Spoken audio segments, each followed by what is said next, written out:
sometimes, but we get back up again. Thank you. I'm blessed. My family has been through so much. I'm very thankful. Well, that's good. That's good. And thank God for that. Because He's the only one that get us through, trials and tribulations. But just keep your family prayed up. Because I keep mine prayed up every day, every day. We have to keep them covered and shielded under the mighty hands of God. For real, we do. Because guess what? The enemy, he don't stop. The enemy, guess what? He don't rest. He don't rest. He's working 24/7, 24/7. So we have to be mindful of that also, when it comes to these unseen forces that attack us, they attack our families and everything. So, but congratulations and blessings to you and your family. Blessings to you and your family. Oh, we say that. But we get But we up, get back up again. we fall down, We fall down but we. sometimes, but we get back So up anyway, y'all, again. I was really getting on here, just to talk about some stuff.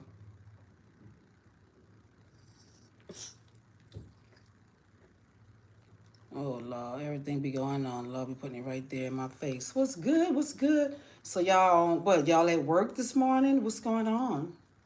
Are we at work? What are we doing?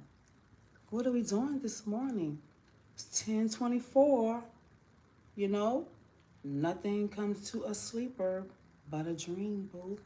But a dream, but a dream, about a dream, about a dream.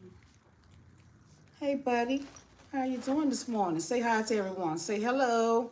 Say hi, everyone. Say how's everyone doing today? Say how we doing today? But a saint is just a sinner who fell. Hey, Bullis Gotti, how you doing, baby? How you doing? I'm doing lovely, fine. How are you today? Bullis Gotti. I'm gonna come check you out. I think I'm subscribed to your channel and but I don't get any notifications, so I'm gonna go subscribe and resubscribe again. But blessings to you. Hope you're having a blessed day. We fall down, but we get up. We fall down, but we get up. Raymond say, beautiful doggy 100, you look great. Thank you, baby. Bullis Gotti say, how are you doing? Beautiful. And he said, I appreciate the love. Thank you. Yeah, y'all, I'm just chilling today. Me and my little doggy, y'all. Getting ready for this Thanksgiving week.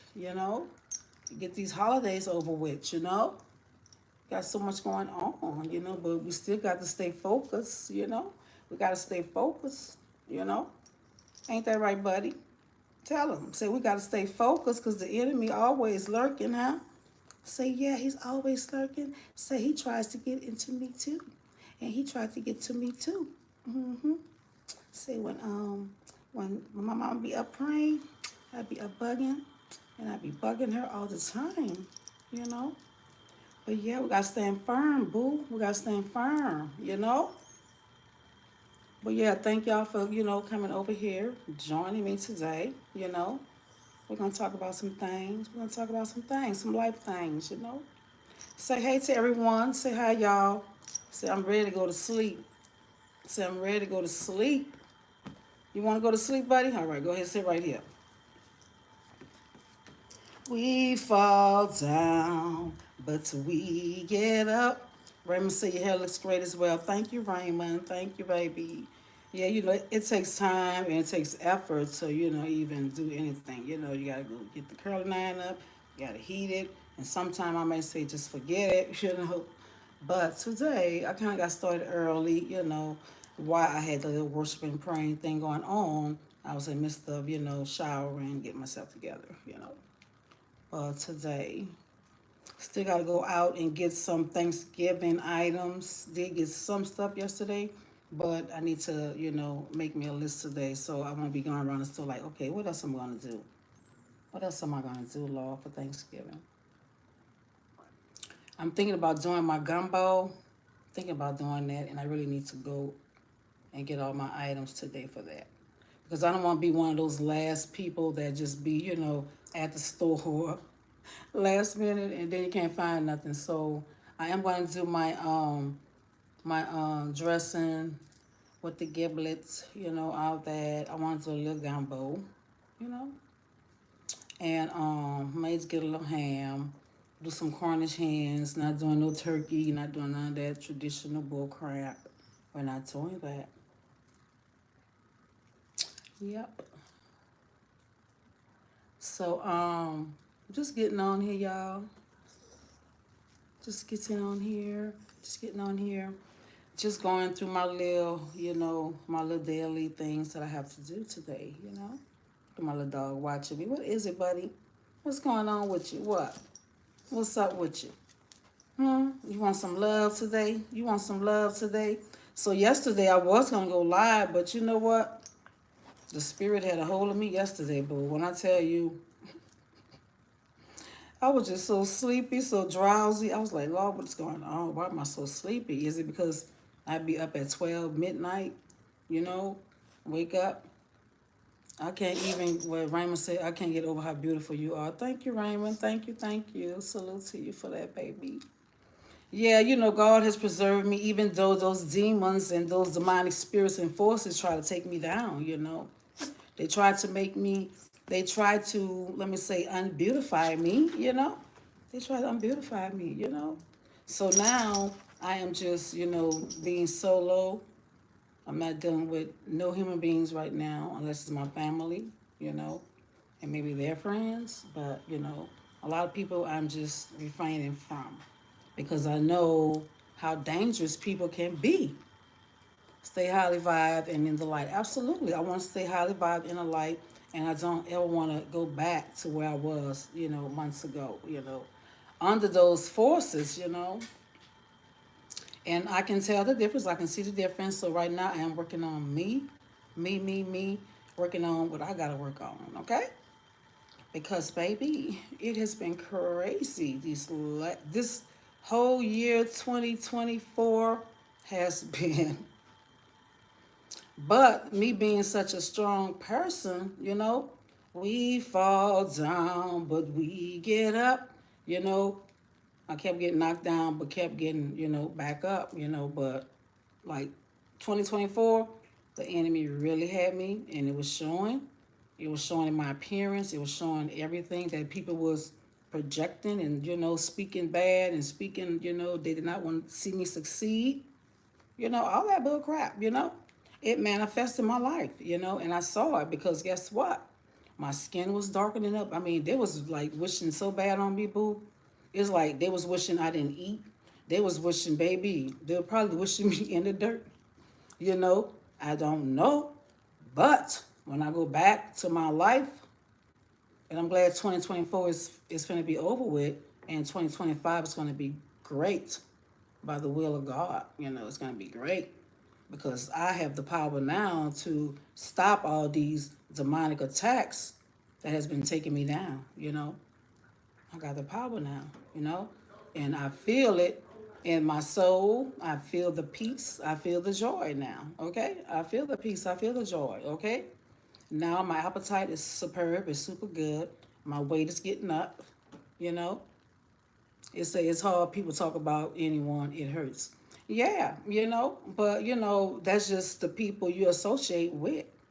So that's why God had to remove me from around certain people, especially people that's out of God's will and stagnant in life. They're not going nowhere. They're happy. They're complacent. They don't care. They're just looking forward to die, and then they're going to die and their soul won't be saved because they don't even know what's going on in their life to even get their soul right, because they're still harboring wickedness, jealousy. They're still harboring envy in their hearts. you know they're still harboring all of that in their hearts. It's no good friends, hardly. And if you find one, keep one. You see, a lot of people lost a good friend that I was. But it's all good because that's less people I have to worry about. That's less I have to worry about. You know what I'm saying? So I'm not worrying about friends because your only friend is God, because we already know friends turn on you. Friends will stab you in the back. They will smile in your face, act like they all for you. Old girl, I'm with you. Old baby, what's up, homie? What's good? You know? And baby, in their own time, they wishing bad. They spreading envy and they spreading jealousy. And see, this is why the spirit kept warning me. Look, wake up, wake up. You're worrying about the wrong things right now. Right now, you got to get these demons out your world, out your circle. And you have to figure out how to keep these demons out of your circle. He said, my fiance and me are loners and give our life to God. And that's the best way to be. And see, that's the type of mate I am looking for. That's the mate I'm going to be on the quest to find once I get myself totally right. I'm not even looking right now, but you know, I'm trying to get me right. And like I said, me getting delivered is one thing that I want to do because I don't want to attract the wrong person. It has to be a person that, has the Holy Spirit of God and don't want to just be entertaining Satan music, secular, all this secular crap going on in the world. No, I don't even have the appetite for it because you know what? I gave my life to that for years, probably last 15, 20 years. I gave my life to Satan, and where has it got me? Had I been filled with the Holy Spirit and putting God first, like God was telling me, put me first, seek me first, boo, and then I'm going to add everything to you. I decided to do it my way, and that's why I encountered all these, misfortunes, limitations. Um, Raymond said, our light attracts darkness. Yes, it does, it does, and even me turning my life over, I still have some things that I'm praying, Lord, look, you know, I need you right now. You know what I need, but guess what? I have so much peace in my body, my soul, my mind. But see, when I didn't have the peace of God on me, boo, I was like the anxiety was up. It was like I was always, what I'm saying? It's a different feeling when you got the Holy Spirit of God and you just standing firm. Like right now, I'm probably about 30 days in, like getting up 12 midnight to 6 a.m.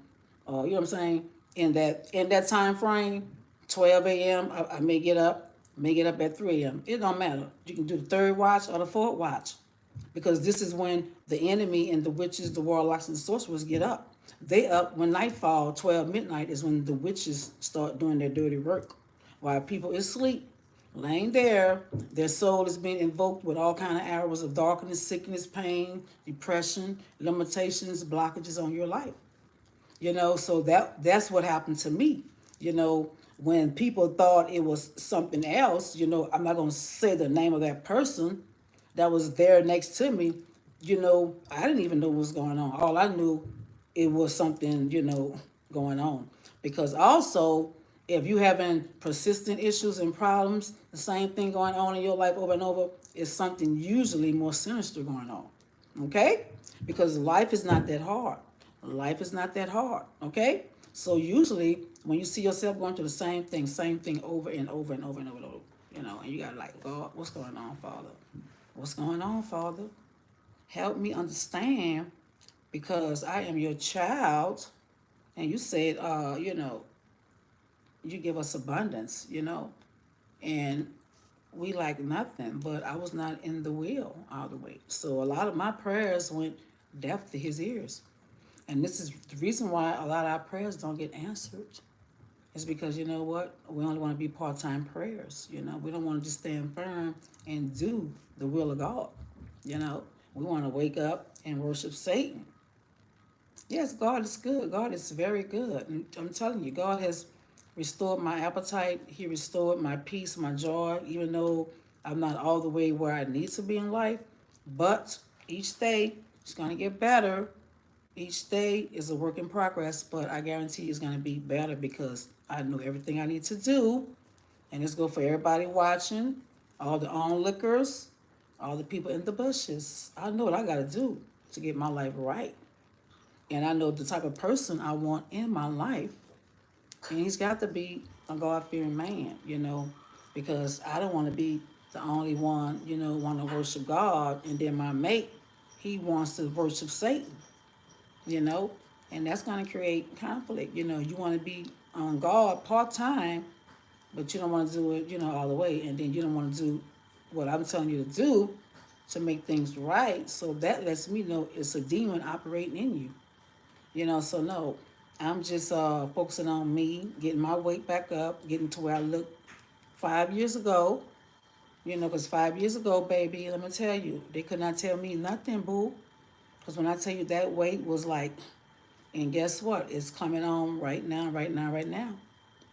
My appetite is, baby, like 6 months ago, I was barely eating. You know why?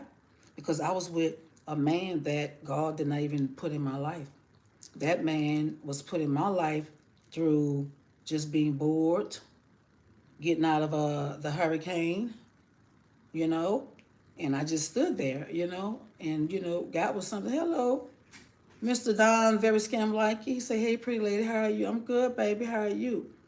"You said you was in." Yeah, he said. Raymond said, "I was so deep in darkness, demons had you through depression and drug use." Yeah, and see, that's how they come. They come with depression, and see, that's what they was doing me 6 months ago. They was telling me, trying to inflict death, pain, everything on me. Voices in my head, me hearing things, but I always like rebuke you. I cuss the demons out. Look, rebuke you. You a damn lie, boo. Cause guess what? One thing about it, and two things for sure. I would never harm me, boo, or nothing I love. One thing about it, two things for sure. I would never harm nothing I love. So they have to flee. You would not be in my head, boo. No, no. Cause I know that ain't God. And I know, baby, I ain't going nowhere for a long time, boo. Why you think God has preserved me? Why you think I look this good at the age I am? Why you think women my age is mad and jealous because I still looks good? Because God has preserved me for another purpose.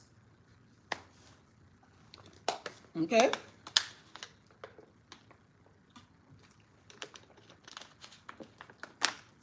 And ever since I've been doing my prayer, my 12 midnight prayer, I'm gonna tell you, the enemy has really been, well, not now, but he really, when I, like that third week or second week, oh yeah, they come back with a bigger demon. And they got me lined up and caught up. They got me lined up and caught up. You know what I'm saying? But they would never do that again. But that's what they do. They they send a bigger demon at you. They send a bigger demon at you. You said you was putting your cigarettes out on yourself. Oh yeah, see, all that's demons up in you. All that was demons operating in you, making you cut yourself, burn yourself. And see, a lot of people don't know what's going on. Your people not crazy. Your people is not crazy, boo. Cuban said, "Oh, there she is." Your people not crazy. They don't have no bipolar. They're not psychotic. They have demons. Don't go bring them to the psychiatrist. Don't go bring them to none of these doctors. Don't go bring them to a witch doctor, a tarot card reader, nobody. Bring them to Deliverance Ministry. What's up, Cuban baby? How you doing, baby? He said, "What a blessing." Ruben, salute to you. He said, "What's up from Texas?" Salute to you. Bring your people to a deliverance ministry. All you got to do is get on your phone and Google deliverance ministry in your area. Look at the Google reviews. Take your person if they want to go. You can't force them. Especially if you got kids acting stupid, acting dumb, acting crazy. It's a demon in them. Okay? It's a demon in them. Okay? Because a lot of these demons come from generational curses from our ancestors, you know, that sold us into witchcraft. So a lot of these things that you see going on in family lines is witchcraft from generations. Also, things that we injected into our lives. This stuff is so real and deep. Yeah, Ruben. Yeah. Yes, boo. So yeah, but I'm standing firm with my midnight prayer and my everything because I'm not going backwards because the peace and joy I feel inside this body now is like insurmountable. It's like, baby, that is why love is being around you. I feel great connection to you through testifying with you. You helped me. Oh, thank you, Raymond. Thank you, baby. Thank you, baby. Yeah, because I'm here to wake the people up. See, I'm not like TD Jake. He in this big old congregation getting all this money, but he's not bringing people to where they need to go. You know, a lot of these organizations are bringing people to the pits of hell. A lot of these organizations are with the satanic world. TZ Jake is a Mason. He's with the Masonic world. God bless him. He had a little incident yesterday, Sunday in church. I know y'all probably heard about it, but every dog has his day. And the rooster has come to crow on him. I don't know if he was faking it or what, but all I know is it was an emergency for him. So what he needs to do is just go ahead on and step down because he's a man that's doing stuff with another man, and that's like really you don't you can't do that. Just step down, boo. Just step down. But anyway, salute to him. Bless him. Hopefully he gets better. Hopefully he gets better. But this is what people gravitate to. You know, with all the allegations and everything, they're still giving him tithe money. They're still funding his lifestyle. They're still doing everything for him. They're still supporting him. You know, so these people are demonic too because he was with Diddy, boo. Okay, and he wasn't with Diddy shooting marbles or playing chess, boo. Okay, let's just keep that real. You know, and for them to just be sitting in that organization like that, you know, but to each his own. But yeah, the enemy really has gotten to me, that second week, of me doing my little midnight prayer, but I am standing firm because I know this stuff works. It works, it works, it works. Okay? And the enemy, what he wants to do is take mankind down. He wants to take mankind down. Okay? And if you let him, he will have you in jail and he will have you in the dirt. Okay? He will have you, he don't care. Okay? So the stuff I was going through, boo, I didn't even know what I was going through.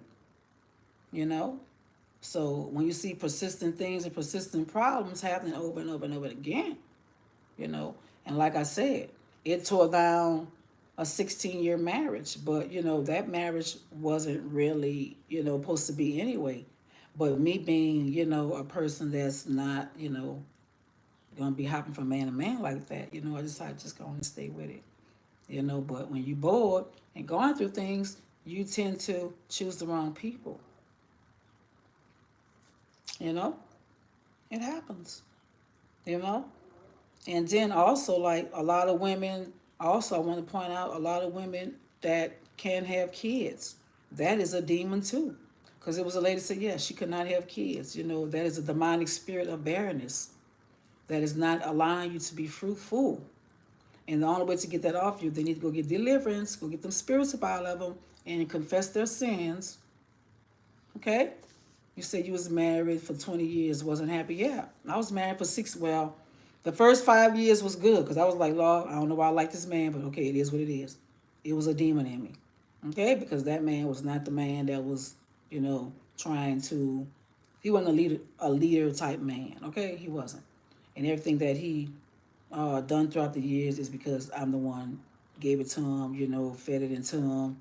You know, Hey, it's Landry Addis. If you remember, I changed my account name XX. Okay, Landry, how are you doing? Yeah, I'm glad I got away too, from it too, because that's the last thing you want to do is being laying next to a person that despises you. But a lot of that was, spirits too, because those spirits get into your spouse too, you know, and cause them to, not, do what they want, what they're supposed to be doing in a marriage. But, all I could do is wish him the best, that he do better, that he find Christ, you know. That's it. And all I could say is his loss. Lip sync said your fit is slain too. Thank you, baby. Thank you, baby. All I could say is his loss, you know. It's his loss. because I have no problems at all, okay? And with God on my side, who can be against me? We all need deliverance, yeah, And when you can admit you need deliverance, boo, it is what it is. Some people be like, oh no, I don't need no deliverance. Yes, you do. If you don't think you don't, just go do it anyway, just to see. We don't know what demons we're harboring. We don't know. And you won't know until you go and get delivered. We all need deliverance because guess what? We all got soul ties. We all got connections from past relationships. We need delivered from all that. I want delivered from every soul tie. For real.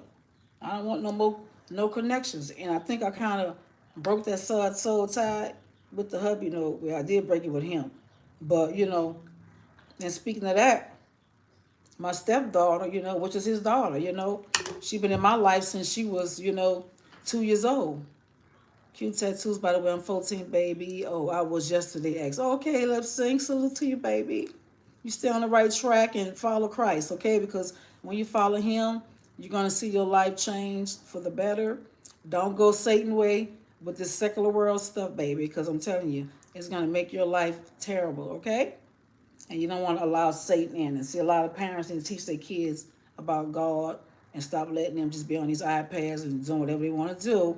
And wonder why these kids is rebelling. Wonder why these kids are taking your head off. Wonder why these kids putting their foot clean up your butt. It's because you know why? They are possessed with spirits. Go get your kids delivered too. Get your kids delivered, boo. You know? They need to be delivered. And you'll see a better child. Because a lot of those kids that's rebelling against their parents, they have demons in them. I see it on a lot of these demon cast out videos, kids with spirits in them. My name is Heaven. Wait, you say your name is Heaven. She died a couple of days ago because she had a heart attack. Your man is, I'm not understanding that part, baby.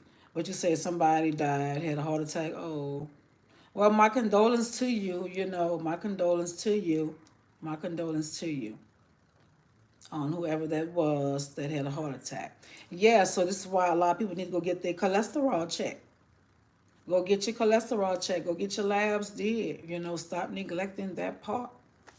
You know, I don't be wanting to do it either. I'm like, Lord, I don't feel like going to this doctor. I do not want to go. And I neglected and neglected and neglected. And then I just like, let me go. Get it over with. Go get stuff checked out. See, because the last thing you want, cholesterol up, blood pressure up, you know. So yeah, heart attacks is real. And it mainly comes from smoking will cause it because smoking constricts the blood vessels. Your grandma died, okay, yes. So my condolences to your grandmother, you know. And see, this is a road we all have to go down. We all have to go down this road, you know. But we're gonna have to close our eyes eternally and forever, you know. And that's gonna be our forever home, you know. This stuff is so real. Yes, but sorry to hear that, about your grandma. I lost my grandma years ago. She was older, you know. I didn't even shed a tear because, I feel like she lived her life. She lived her life, you know. She was old. She lived her life, you know. If you can live to 70 years old, 80 years old, baby, look. Say thank you, Raymond, you know. So the main thing is, staying prayed up. I don't give a darn if the enemy attacking because see, this is how the enemy works. When he's seeing you staying prayed up, eventually they're gonna leave you alone. But if they see you praying today and tomorrow you taking off, they're gonna see you a joke. And you don't have that authority, but if they're seeing you praying from sun up, sun down, you got, Christian stuff going on all day, but we have to keep the word of God in us and on us because the enemy don't stop, boo. He don't stop, boo. He do not care. He don't care about nothing you got going on. Okay? He hates God and he hates mankind and he wants to take us down at all costs. He wants to destroy that marriage. She was 72. Okay, yeah, I think mine was like maybe 70 something years old too when she passed, okay? So we know death is a, thing that's gonna happen. And this is why we have to try to get ourselves all the way right, And we know sometimes it's going to be hard. Life is hard. It's hard. And it's even harder because you have to fight these demons that you can't even see. See, this is our biggest enemy is Satan. Okay? We fighting demons and see, I didn't know that. They saying they backslid. Yeah, backsliding is real. And see, God said that's the last thing He want is for us to backslide. Like if I just stop worshiping God and go back to where I was going in life, it'll probably be 20 times worse for me. God don't want you to backslide. So no, I have to keep this going because I see this is where I'm at my best. This is where I look my best. See, when I was with the devil, I didn't look my best. No, well, I did years ago. That's before everybody started, really putting spells and curses on me. Yes, it happens. Witchcraft is real. Every day I look at the sunset and say to myself, I love my grandma.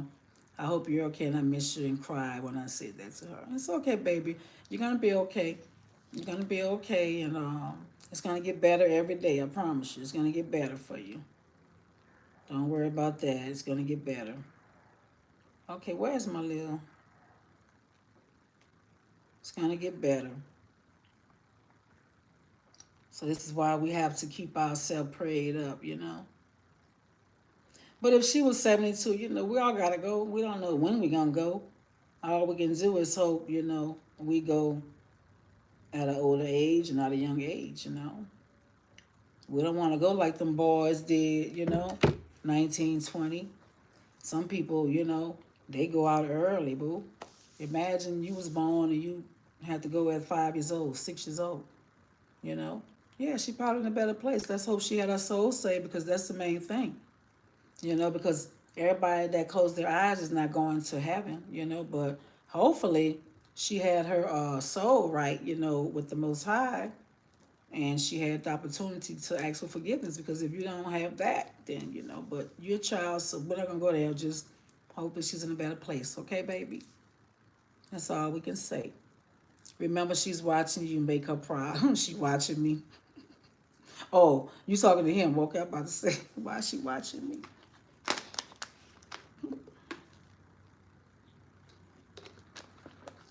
I always wish to God for me to see my grandma again. Well, it's okay, baby. You may see her again, and but we don't know. We don't know if we're gonna see our loved ones again. We don't know. All we can do is hope. Thank you, Raymond. That helps me a lot. Yeah.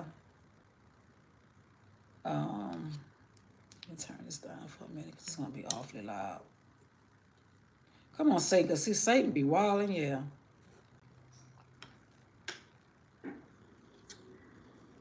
Yeah, you stay on the right track, young man, okay? Because this world is wicked, and you got to stay prayed up, baby. I don't know who you got in your life to tell you and teach you, but you got to stay prayed up. Let me see if I sent this to me.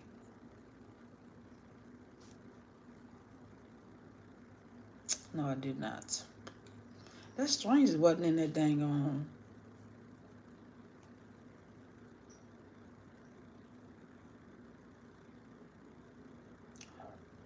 Let me send this one to me because I need to listen to that because this is so true.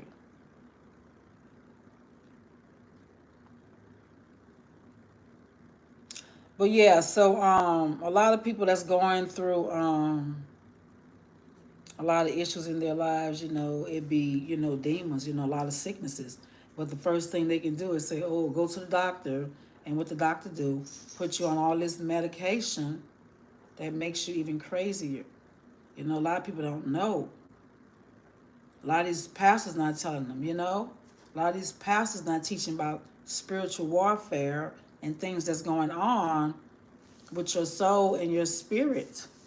All they tell you is, come on to an altar call, come on up here, get your soul saved, and think you're going to heaven. No, no. They're not telling you the truth. It's more to it. They stop right there. I don't believe this video is not on here. They stop right there.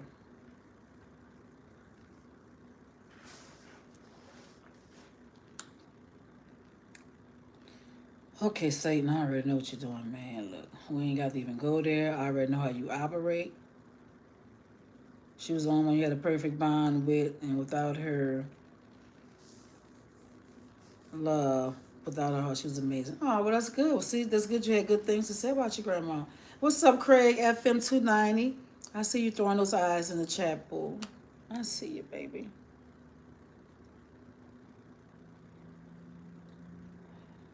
Okay.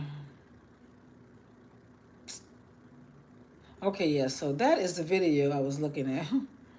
So, this how I know the angels is real, God is real, because while I was doing those midnight prayers and everything, stuff just be popping up. He said, shining, sexy chocolate skin. Oh, thank you, Craig. Yeah, baby, it's a clean skin, fully bathed and cleansed, and I use my favorite moisturizer. I'm telling you, and it's the only thing that has my skin so moisturized, y'all. Lotion, none of that really helps.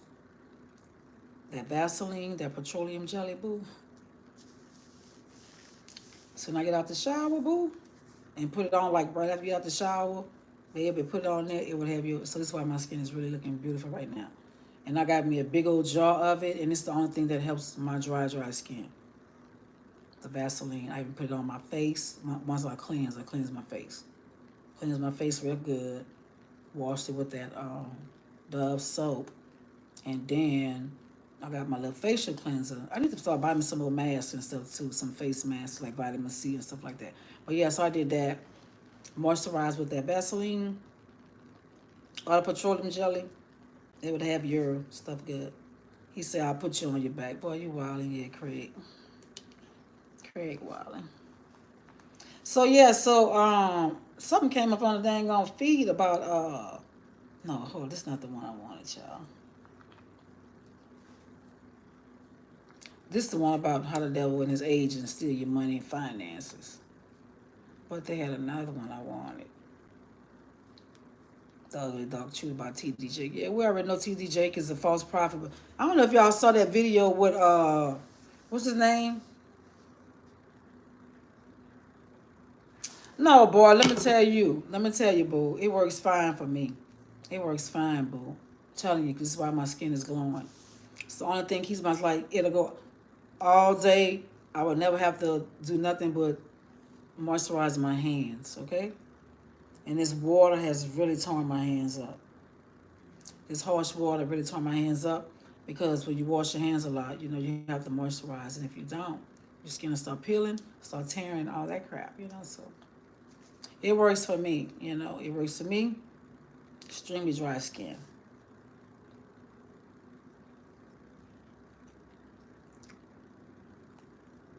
Where's that other one? Not that one.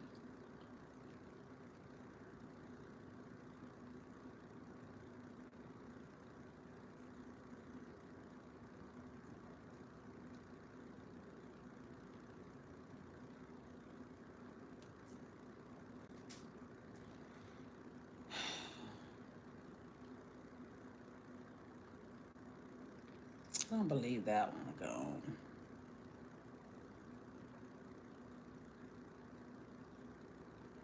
Man, this is the thing. He got everything that these demons be doing to you too. I'll be all that, boo. I'll be all that.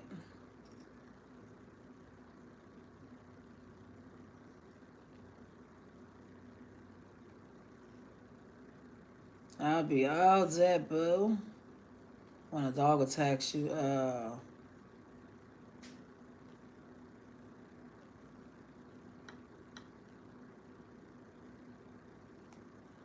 anyway,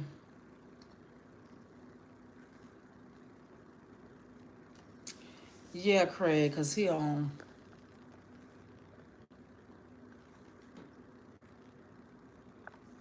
We're gonna put Craig in time, Michael. We ain't got time for all that right now, cause he be bothering. See, he go from one extreme to the next.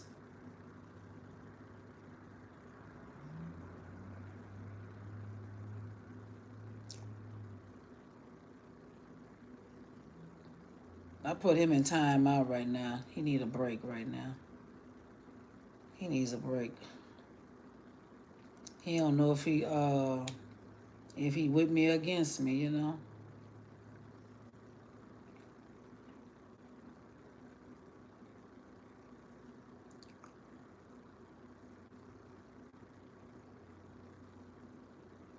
Hmm.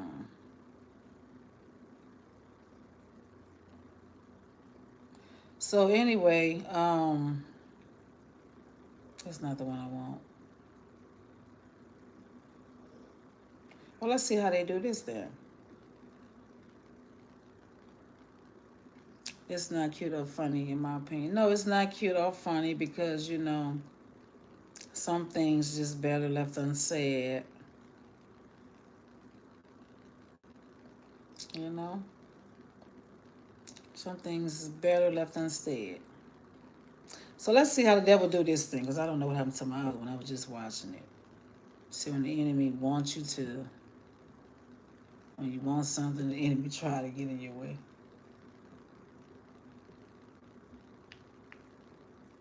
This is little witty dose films. So we could live in abundance. They got this crazy This stuff. shows us that financial peace is part of God's plan for his children. But the devil and his agents are relentless in their schemes to steal, kill, and destroy. John 10:10. They target your finances, creating setbacks, delays, and losses to block the blessings God has for you. These attacks are designed to keep you in the cycle of lack, frustration, and fear. In this video, we'll reveal how the agents of darkness operate and how you can overcome their attacks. Don't let these forces hold you back from living the abundant life God has promised. Stay tuned to the end and take the first step toward financial freedom and restoration. Don't forget to like, share, and subscribe to Witty Dose channel. Together, we'll unlock the promises of God for your life. Ah, James. Come in, take a seat. Thank you, sir. Is there an issue with my work? Not at all, James. In fact, quite the opposite. I've been watching you these past months, and your contributions have not only improved your department, but have directly impacted the company's growth. That means a lot coming from you, sir. I've just been doing my job. James, it's more than just doing your job. It's the initiative you show, the way you handle pressure, and your ability to lead without being asked. That's why I've decided to promote you to Assistant Department Head. You've earned it. Assistant Department Head? Don't know what to say.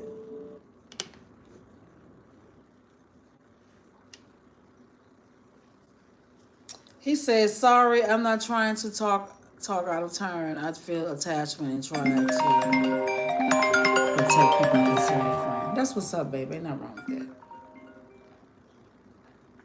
Yeah, hello. Hello? Nothing. Chilling. Nothing. What's going on? I say, what's going on? Some strange fascination may hold others. The unseen tends to have that effect. A little truth, a lot of error, Heck no. and active imaginations can lead to all sorts of ideas, fears, and musings. What is clear is many do not know or understand the truth about demons. The Bible sheds light on this dark subject, and the truth of Scripture paints a vastly different picture than modern culture. On one hand, demons are surely more sinister than Hollywood will ever be able to portray. On the other hand, followers of Jesus need not fear the Lord's defeated enemies. Throughout the Gospels and the book of Acts, we find multiple occasions when Jesus or his disciples encountered possessed individuals. Often, these demons are referred to as unclean spirits. The conditions, details, and impact of possessions, they vary. Some victims were grown adults, others were children. Sometimes a solitary spirit inhabited a person. Other times, multiple spirits did. Possession seem to give inhuman strength. Yeah. Mark 5, verse 4 says, of one man, he had often been bound with shackles and chains. Get from back there. But he wrenched the chains apart, and he broke the shackles in pieces. No one had the strength so let me turn that off. to subdue him. All right, so anyway, Holla P, what's good? What's good? What's good? So anyway, I couldn't really find that thing I wanted to say. I don't know what Craig said, but he got timed out like right quick. I couldn't find the video I really wanted, so I'm not gonna worry about it right now. It'll pop up, and I'm gonna have to send it to me. That way I can find it. But it was just going to show, how when you are up during these midnight hours, how the enemy, they get mad, they're mad, and then, they try to, have a conversation about you and try to see if you're gonna break a fold. So it was a trip how these videos just be popping up of everything I be going through and talking about. It just pop up. So it is what it is. I don't want to see that one. So yeah, sometimes the enemy, he don't want to see you, fighting for God. He want us to stay, listen to all this bullcrap music, and getting all these demonic spirits in us, because it was coming on me. Because, I was a #1 NBA YoungBoy fan, boo. That was my life. That was everything I listened to, music. Get up, it had me, and it did make me feel crazy. It made me feel like I want to just go, do stupid stuff, make me feel like I just, was just, I don't know, out of my mind, but it was all demonic spirits and stuff. So I had to get away from that, So I don't care about none of that music, none of that. Because when you listen to that, baby, it's demons. Because, these people worship the devil, and he already said, look, I'm a demon baby. I am a demon child. So why am I listening to you? And some of these people, you can't even look at their eyes, baby, because guess what? They're so demonic. It's so demonic, Stuff is real. What's up, Holla P? What's good with you? Hey, Trey, things. Good morning to you, baby. I ain't doing nothing, girl. Just on here chilling right now. Chilling. Getting ready for this dang on Thanksgiving, baby. Ready to eat. I've been good, Holla P. Been good. Getting ready to eat real good for the holidays. Definitely sold their soul. Yeah, they definitely sold their souls, boo.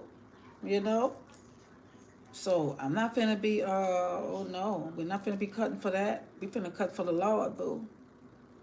We're finna cut for the Lord. We're not finna be representing all them demonic entities, boo. No. Okay? It haven't got me no god doggone well, okay? Nowhere. All it did was got me in a bunch of trouble, in a bunch of trash relationships and situations. Okay? This one little girl here, y'all, be acting bad. We fall down, but we get up. We fall down, but we get up. So yeah, TD Jakes, man, it was crazy. So he had Tyler Perry at his church. Okay, and I don't know, Tyler Perry started laying hands on him. Laid hands on TD Jakes. TD Jakes started acting like, he was convulsing and, catching the Holy Spirit or whatever. And it was really weird, crazy, and odd because I was like, what the heck is going on here? And like the other guy said, baby, if this is not warlock, witchcraft, sorcery at its worst, at its finest, okay? You got Tyler Perry laying hands on TD Jakes. Aren't you the pastor? TD Jakes like this here, then fell out, doing all this here. Baby, it was a circus, okay? It was a circus, okay? Nobody should be laying hands on you as a pastor. I should have kept that video. I should have kept it. But anyway, Oh he started Lord, having my a bad thing going on with be him in the acceptable in church. my sight. Oh Lord, my strength, my redeemer. Let him go in peace.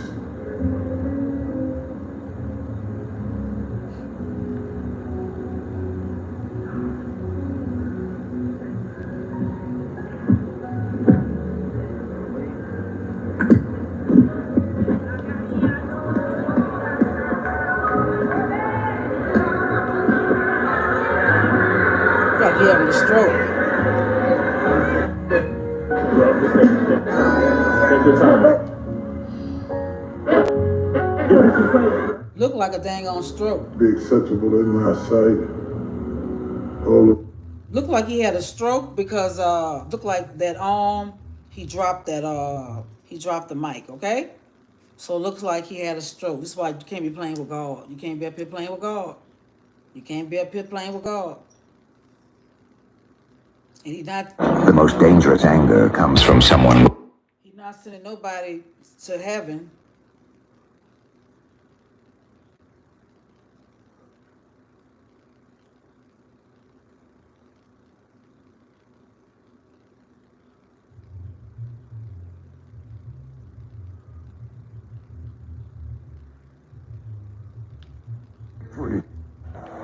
for this fight, Let me see what he's talking about. I can feel you praying for me. I know. I know. That's why I'm hanging over in this corner. I can feel it pushing me in the back. I can feel it pushing me. I can feel it pushing me in my tongue, in my head. You gotta have somebody who will pray while you fight. That's what a good woman looks like. That's what a good woman looks like. That you don't have to take her temperature to know whether she got your back or not. I can feel you pushing me. Oh, yeah. Was a weapon for your last fight. May not give you the victory. This man here's a joke. That's my stepdaughter talking about she got that cash app I sent her. So I don't know what that was all about.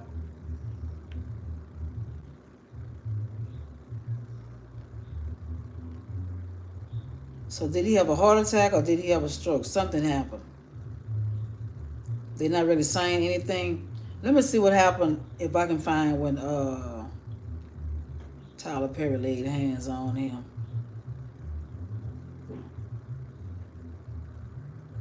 And see, that was so stupid of him to even let that man lay hands on him like that.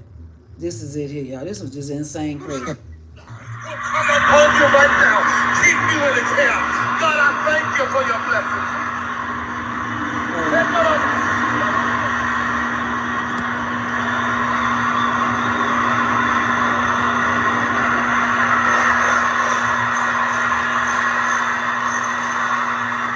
Let me get back to the part. How is it? Not Tyler Perry. And push the baby out. Will come upon you right now. Keep you in his hand. God, I thank you for your blessings.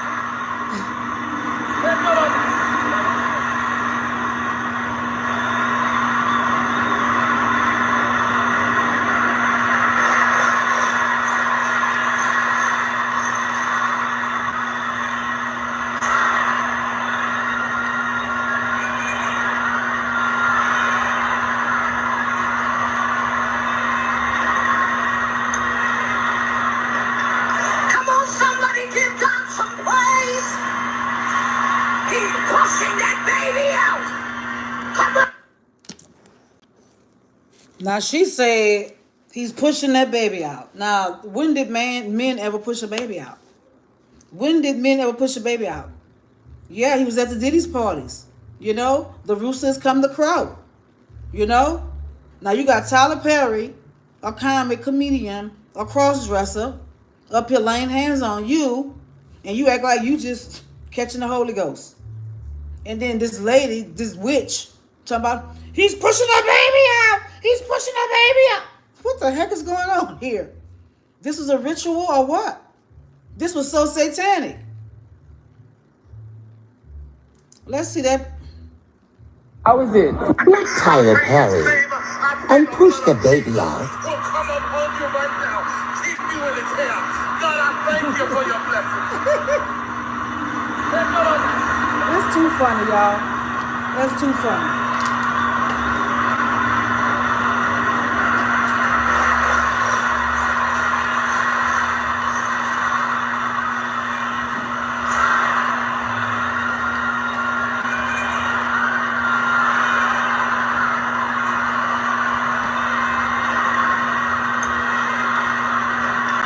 Come on, somebody give God some praise. He's pushing that baby out. Come on, he's pushing that baby out. Come on now. Somebody holler, push. Push. Now, come on in. So now TDJ pushing babies out now, okay? But I saw it, it was just too funny to me. This was too funny. Okay? Both of them twisted. You know?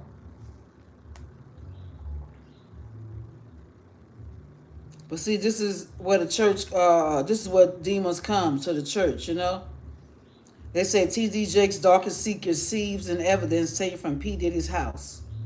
Then he laying up here with Diddy. Let me see this one here. How is it? One thing I do know that he was at Diddy's party because he was dumb enough. They videotaped him. He took a picture with Diddy. Diddy laid his head on him. My Lord. He did a sign language with Diddy. My Lord. He sat there at the table with a champagne glass there. So all I can do is speak what I know. What you know? All that other stuff. I heard he said that he's 68 years old. He's too old to be a freak. Brother, that's a lie. That's a lie. That's a lie. Am I right, man? That's right. Go ahead. Jakes, I want you to hear this. Amen. That's just a bold-faced lie. That's right. Man, 68 years old, you ain't nothing but a baby compared to them in the Bible. That's right. So you're not too old No. to be a freak. No. T.D. Jakes should have avoided any entanglements with individuals who live a sinful lifestyle, especially persons facing serious legal allegations like those leveled against P. Diddy. Pastors, by the nature of their role, are expected to uphold high moral standards and integrity.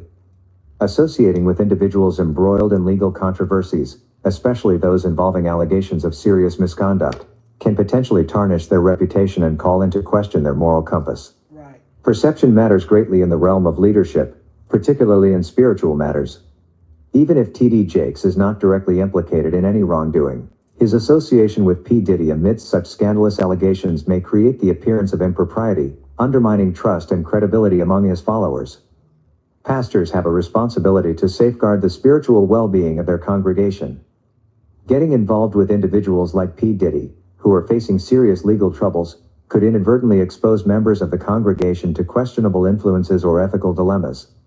T.D. Jakes, as a public figure, is entrusted with the faith and trust of his followers. That's right, Raima. Engaging with individuals involved in high-profile legal battles may erode public trust and confidence in his leadership, potentially leading to disillusionment among his supporters. Pastors are called to shepherd their flock and provide spiritual guidance and support. Involvement in legal controversies or high-profile scandals can detract from this primary mission, diverting attention and resources away from the spiritual needs of the community. While some claim T.D. Jakes may have crossed paths with P. Diddy through various social circles or professional engagements, it's imperative for pastors to exercise caution and discernment in their associations, particularly when those associations involve individuals facing serious legal allegations. By prioritizing moral integrity, protecting the flock, and preserving public trust, pastors can continue to serve as spiritual guides and pillars of moral authority within their communities. The association between T.D. Jakes and P. Diddy, especially amidst the swirling allegations and potential evidence of their close relationship, could have several negative impacts, both on T.D. Jakes himself and on the broader community. T.D. Jakes' association with P. Diddy, particularly in the context of serious legal allegations and potential evidence of wrongdoing, could tarnish his reputation and credibility. members of his congregation and the public may question his judgment and moral standing, potentially leading to a loss of trust and support. As an influential figure within the religious community, T.D. Jakes wields significant influence over his followers. However, his association with someone like P. Diddy, who is embroiled in scandal and legal trouble, could diminish his ability to effectively lead and guide his congregation. People may be less inclined to heed his counsel or follow his teachings if they perceive him as being compromised by his associations. Trust is essential in any leadership role, particularly in matters of faith and spirituality. The revelation of hidden secrets or unethical behavior involving P. Diddy could erode the trust that T.D. Jakes may have cultivated with his congregation and the public. People may feel betrayed or disillusioned if they... One thing I do know that he was at Diddy's party. Okay, so Because he was dumb. So that's the deal with him. He's going out like a sucker too right now because he should never been entangled with Diddy at Diddy's parties or anything, because we know what goes on at Diddy's parties. So he probably was there at the parties, sleeping around with different women, you know, just defiling himself in all kind of ways, you know. So let me see if they got an update on him. Let me see, they keeping it real quiet. TD Jake update. Let me see what they say about him. They're not really saying too much. On it. They're keeping it on the hush hush right now.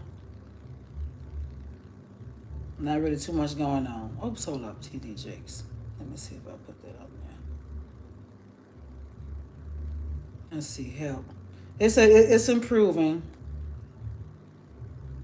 They don't say what happened. Same with like Jamie Foxx.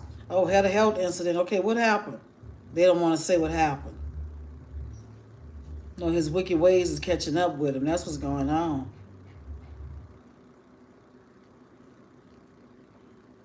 Slight health incident. They say he's recovering. He's getting better. And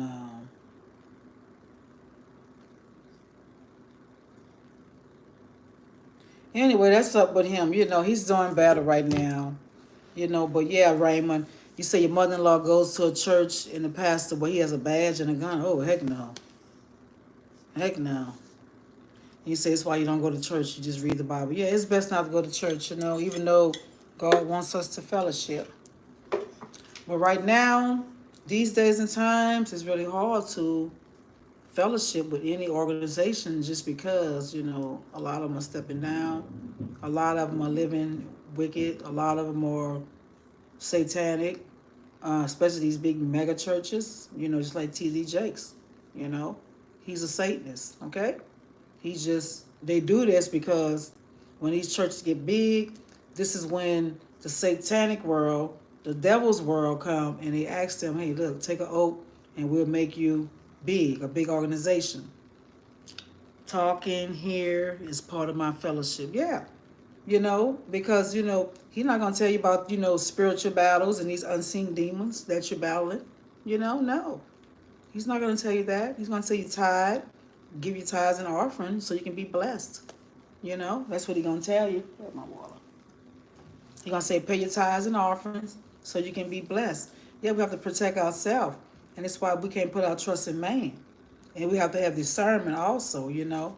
But yeah, you know, the first time I went to his church, I knew it was not for me. I was like, oh, hell no. I don't feel the spirit. I don't nothing. Okay? And I never returned. Okay? But as you can see, he has his followers, you know. They're going to stand 10 toes down with him. They don't care if he's getting wood up in his butt or not, if he's laying down with men, you know. So, that happened to him is all a part of, you know, his wicked ways and him being evil. Okay? Because if he was truly a man of God and truly had God and was really for God and didn't sign that oath so he could be a big mega church, okay, that probably wouldn't even happen to him. You know? Wouldn't probably happen to him. But by him being so wicked, something's got to happen to him. You know, you laying down with men, allegedly. Let's say allegedly. We don't know. Everything's allegedly. Okay? But this is what people think is right. Someone come in there, yeah, he's fully clothed. He got his little two-piece suit on, but he's wicked. Yeah, he may have his robe on, but he's wicked. He may have his robe on, his Bible in his hand, but, he laying down with men, you know. But, let old me get on here, and try to give people the game. I'm not claiming to be holy and thou, you know. I'm not playing. I'm not claiming to be holy and thou. I know I got a lot of sin to get out of my life. Well, it's not a whole lot. It's just, I would say 2-3 sins to get out of my life right now, and then I can be totally free. Okay? And then I can't let the enemy line me up because, see, when he know he can't get you one way, then he'll come to you another way, like he did a few weeks ago, you know. But I didn't give up and say, oh, Lord, why, Lord, why, Lord, why, no. I knew what the play was. It was the enemy because, like I said, when they try to get you one way, that don't work. What they do is bring 7 more bigger and stronger demons, which they call strong man. It was like, okay, you know what? Look, she over there, man, look, praying every night. And this is what they do. She over there praying every night. And we got to get her. We got to get her. And she got that Bible in her hand. And if she up 12 midnight, we got to do something else to get her.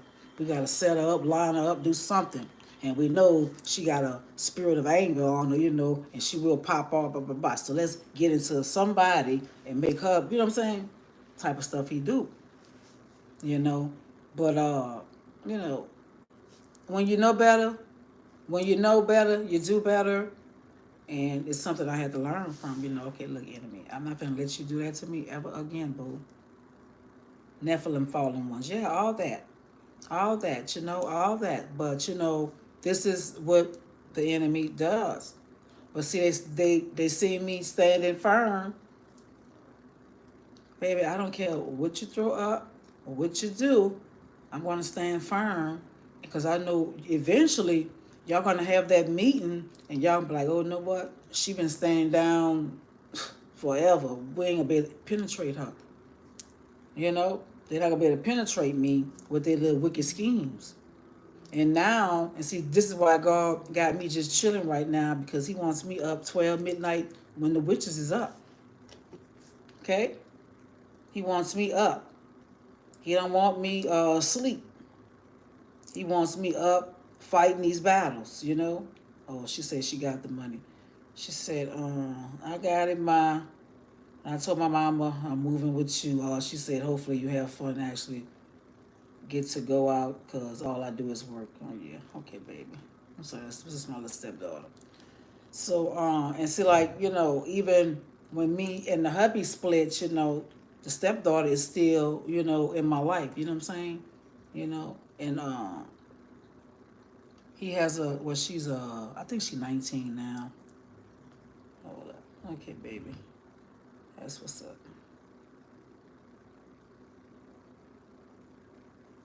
Can't get rid of her, not gonna get rid of her, even though the daddy is not part of my life. And then the sick part about it, he ended up blocking his daughter. I don't care what your child do, she's your daughter, and you should never turn your back on her.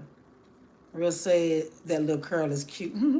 This little curl getting on my nerves too. And see, she calls me mom, and I'm not even her blood mama. And you know what? When I came into her life, she was 2 years old.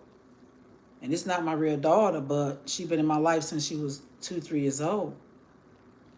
And she's 20 now. Still call me ma. You know what she said? Oh, hold up. I didn't want to do that. I was trying to hide this part of her name. Okay, it said, thank you, Ma. I got it. I told my mom I was moving with you. She said, hopefully have fun. This is my stepdaughter. Okay? Her own dad, what he did, got mad at her probably about what? Not last year, maybe the year before last. Blocked her. How you block your own daughter? How you block your own daughter? You ain't blocking these ninjas out here. You chasing these ninjas. Who blocks their child? But I've seen it happen before. I've seen it happen. Even my ex, his mom, when we got together 6 years ago, his mom and them, everybody started getting jealous because they never even seen him with a boss chick like me or a chick look good. You know what I'm saying? Because he always picking up these desperate looking bras, these bras that's just, I don't know. But when he got with me, baby, everything changed. His whole family went against him. And this is what I was saying, baby. Some people, you could just go around them and they would not like you. Okay? He got a daughter. She was like 25 then. Try to introduce me and her together. You know what I'm saying? And shit like she didn't want to touch me, baby. I don't want to touch you. So I was like, okay, cool. I'm not your mama.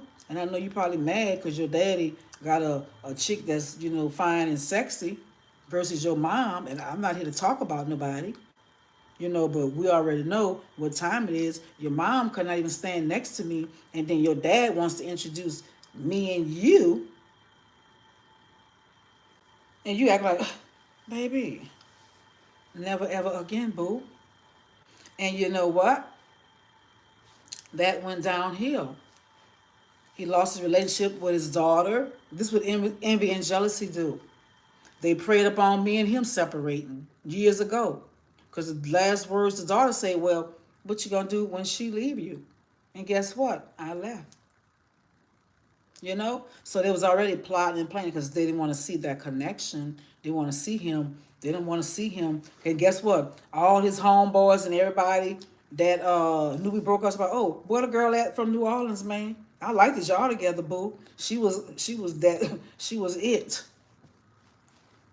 Ain't nobody ever told you that about no broad you ever been with. The devil sends his people to try to distract you and get you out your body. Yeah. And guess what? I got out my body. I was like, Lord, I'm never again will I let the enemy do me that. Never again. And just like, with him. Like I'm telling you, don't ask me, do I love you? No, I don't. No, I don't love you. I don't. And I'm not even finna be sitting here, like I said, you're no man of mine.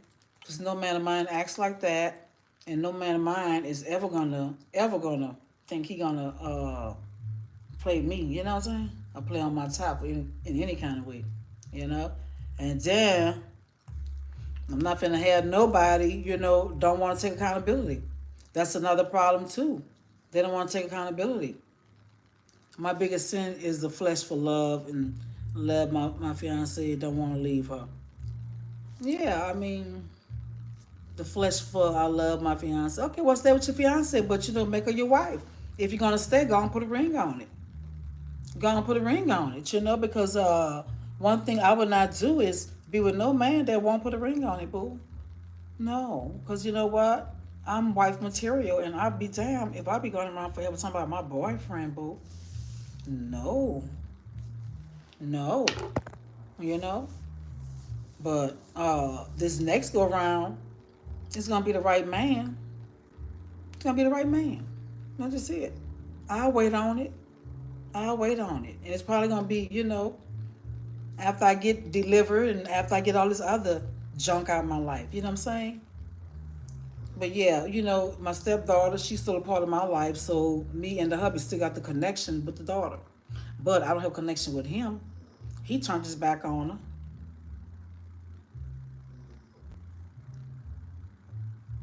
Hold up, she gonna text me today. Go to work, girl.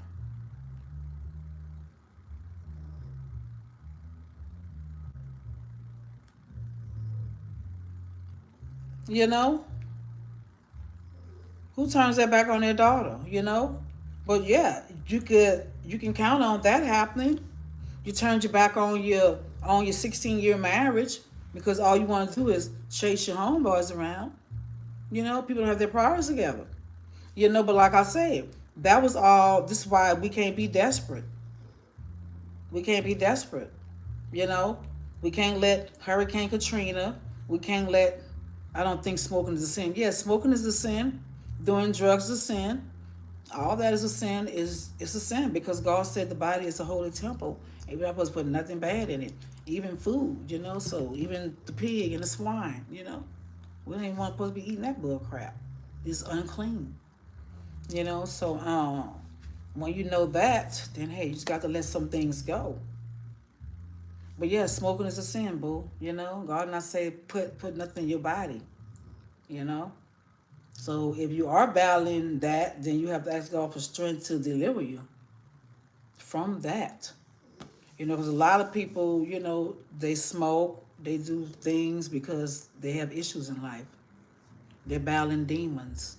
You go get delivered, you probably won't even want to smoke no more. You know, you have pain. I rather do plants than pills. It's natural. Yeah, do anything natural is the best way out because a lot of these medicines is bull crap. It's bull crap. It only masks the problem. It doesn't fix the problem.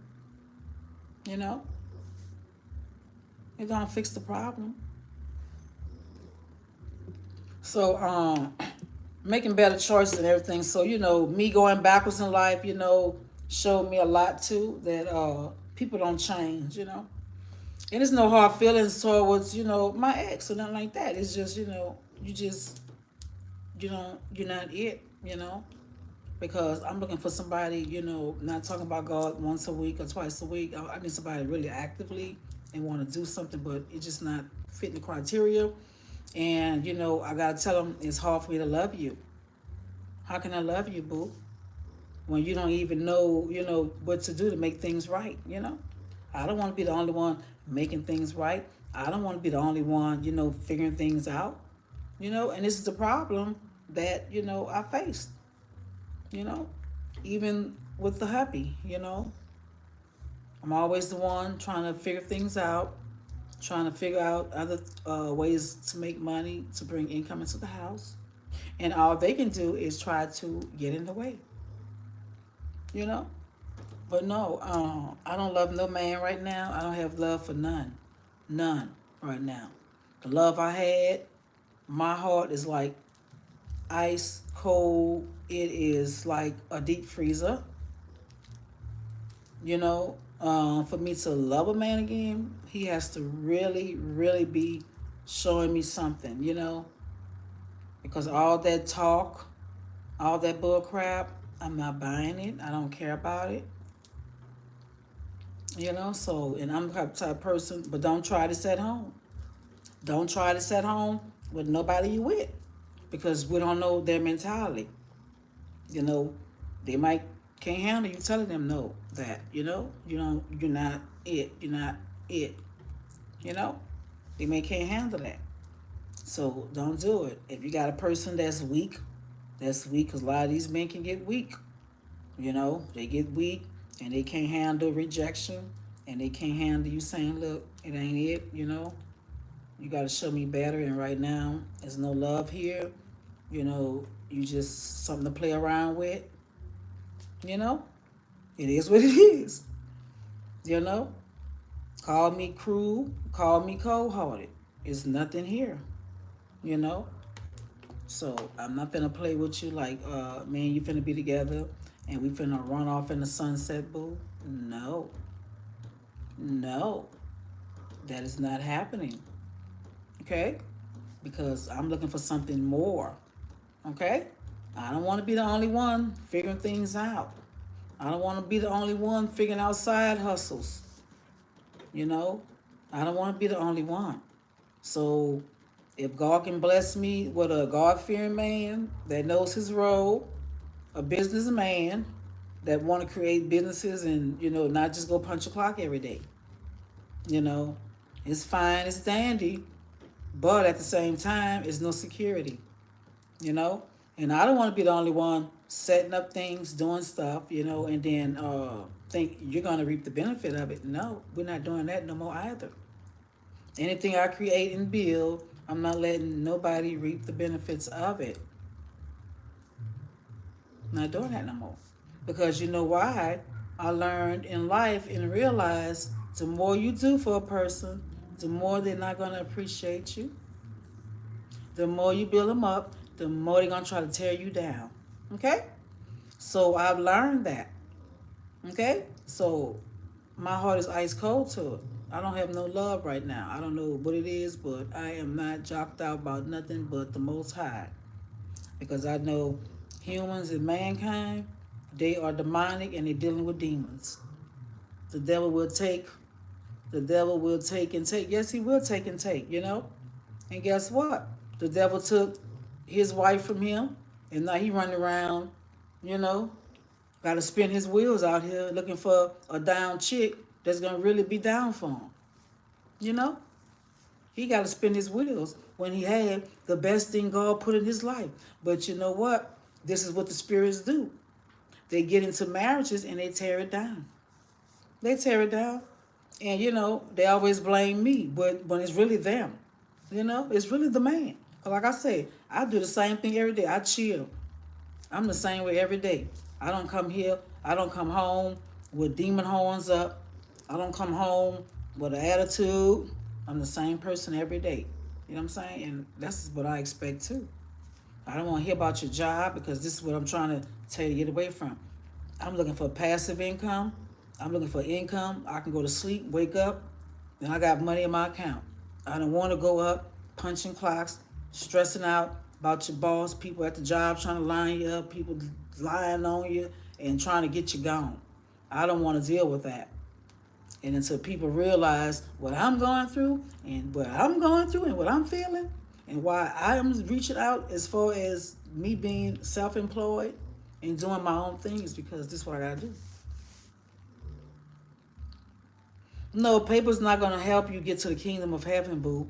Okay? And see, this is Satan's way of planting that in people's head. Oh, we married. No, you're not married in God's eyes. Okay? So that's not it. And if you die in that state and you think you're going to heaven, you're not going to go to heaven. I die in the state I'm in, I'm not going to heaven. Okay? It's just real. And when we realize that, baby, look, real is real. I'm not going to sit here and sugarcoat it, and I'm not going to lie to you, boo. I'm not even heaven bound yet. And see, this is why people get things twisted and they think, oh, she ain't. She trying to get. She trying to get. Okay? So when people be trying to come at me about, no, don't worry about what you see. I'm a work in progress. Okay? So no, you want to be married, totally married. Okay? You don't want to just be, because that's just Satan's way of doing it and Satan's way of putting that in your head. I've been in the light. I'm fighting to get back in it every day. Yeah, get back in the light, baby, because that is darkness. In any relationship, you shacking up and not married. Okay? No. That's not what God said, you know? You got to bring that unto God, you know? Before you do it, though, you know, go and get delivered, you and her. Okay? Because you want to bless your marriage. Because, see, my next marriage, I want it to be blessed. I want it to be blessed. I don't want to deal with these men today that just, you know, don't have a clue about life. Basically, don't have a clue about life. Don't know if they're going or coming. And they're stuck in a level of complacency. And they think, I'm finna get them up out of it. No. Paper make it legit. That's right. You got to have it legit in God's eyes. But we're not trying to please Satan. Satan wants you to say that. Because guess what? Close your eyes there tomorrow and see where you be at for not being married and living in fornication. Okay? It just is what it is. And see, this is what we got to get totally away from. Even when I was doing what I was doing, like, Lord, look, I know this ain't it. I know this ain't it. And this is not the life I'm trying to live. I'm not trying to live with no man unmarried. I'm not going to do that. And no man is going to subject me to it. Because if he can't marry me, he going to have to tear his butt. Because if you're not good enough to walk down the aisle and solidify it, boo, then you just going to go to the next broad, boo. Because I don't have no problem giving you up. Go sit with that woman for 10, 20 years, and she ain't got a ring on her finger talking about she a wife. No. We're not doing that. You're not finna be shacking up with me, because guess what? A lot of these women I see like that, they getting illnesses, they getting sick, they dying of cancer. I know a woman, one of my husband's friends, his girl, she been with this man 14 years, and he refused to marry her. And her self-esteem is so low, she got the type of woman like me that will move on and say, nigga, look, baby, look, you know, She ain't got the self-esteem to do that. So she'll stay there and wobble in it and deal with him cheating on her too at the same time. Got multiple women, okay, lying on her. Soon as she go to work, he had another broad house. You know what I'm saying? Dealing with that type of stuff. Then you with him, he won't marry you. What are we dealing with, boo? But see, they could never be with me because, baby, he'd have been gone a long time ago. I don't give a damn who you think you are, player, or whatever, you know? And she, another one. She stay sick, stay limping, stay something. Yeah, because you living in sin, boo. You in sin. You living a sinful lifestyle. Okay? You living a sinful lifestyle. And guess what? You sick as a dog and he running around. Ain't nothing. Well, he got issues too. He just not having them addressed. He's an alcoholic. Shit. When he not offshore or wherever he's working at, gone for 2 weeks. When he back and he probably drinking. I know he drinking after work. He gotta have that Bud Ice. What's my example? Marriage is being marriage under God's covenant. And that's it. Find somebody you equally yoked with, you know. But yeah, that's my example of marriage going under God's covenant, like you said. I mean, if you want to be monogamous, I mean, you know, hey. But all I know is if you're not just, you know, not going to marry the person, just get away from it, you know. And no woman should subject herself to that. Trust, love, and faith. Absolutely. All that. Oh, you are talking about far as making a marriage work? Yeah. And see, a lot of marriages, communication too. A lot of marriages in relationship, you can't even communicate because that turns to an argument. So that part there sucks. You can't communicate with none of these people. You can't. Because they're going to take defense automatically. They will not admit to no wrongdoing. All they can say, you say, why you think God created? Because he created marriage because he made man for woman, woman for man, and he said, y'all need to get together. A man that finds a wife finds a good thing. Okay? And he wants you to have sex with just that person and not be out dibbling and dabbling and putting your thing everywhere, getting all these soul ties either. He wants you to have that at the house, boo, in-house, okay? You ain't got to be out dipping and dabbing. And if it get that bad at home where you got to get out there and do all that, then, you know, you got to take that up with God because everything you got to pay for.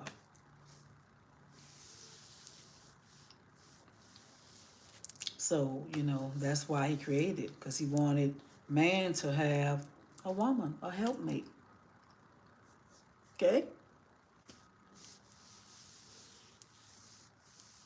But today time, you know, it's not going like that. A lot of these women selling themselves out. Selling themselves out. I had a cousin like that. She died and she stayed married to this man and was not even with him. And separated. They were separated years. She never got a divorce. And she died like that. And hopefully she had a chance to ask God for forgiveness. He said we have a connection with God as our husband and wife. Yeah, we do. We really do. But, you know, we can't just go out and rush and just marry anything, you know. We got to be really serious. Because, see, people just want to marry you for a certain reason, certain cause. They're not there for the long haul. So you have to marry somebody that's going to be there when you up, when you down. Because, see, people only want to be with you when you're up, when you're shining. And when you're down, they want to bend and fold and act like they can't handle up. You know, we don't need these kind of people either in our union. You know, they can't stand up and hold it down. How do you make a connection with God in marriage? You just have to pray to God to protect your marriage. Just talk to him about it. Any issue you got going on, and ask him to keep your marriage covered. You got to keep your marriage covered. You got to pray for your wife too. Keep her covered because the enemy will get through her. You know, because see, even though I'm trying to be in the word, you still got the enemy getting into your mates and everything, you know, all that bull crap there, you know. They come with their shenanigans, try to get you off your course and everything, you know.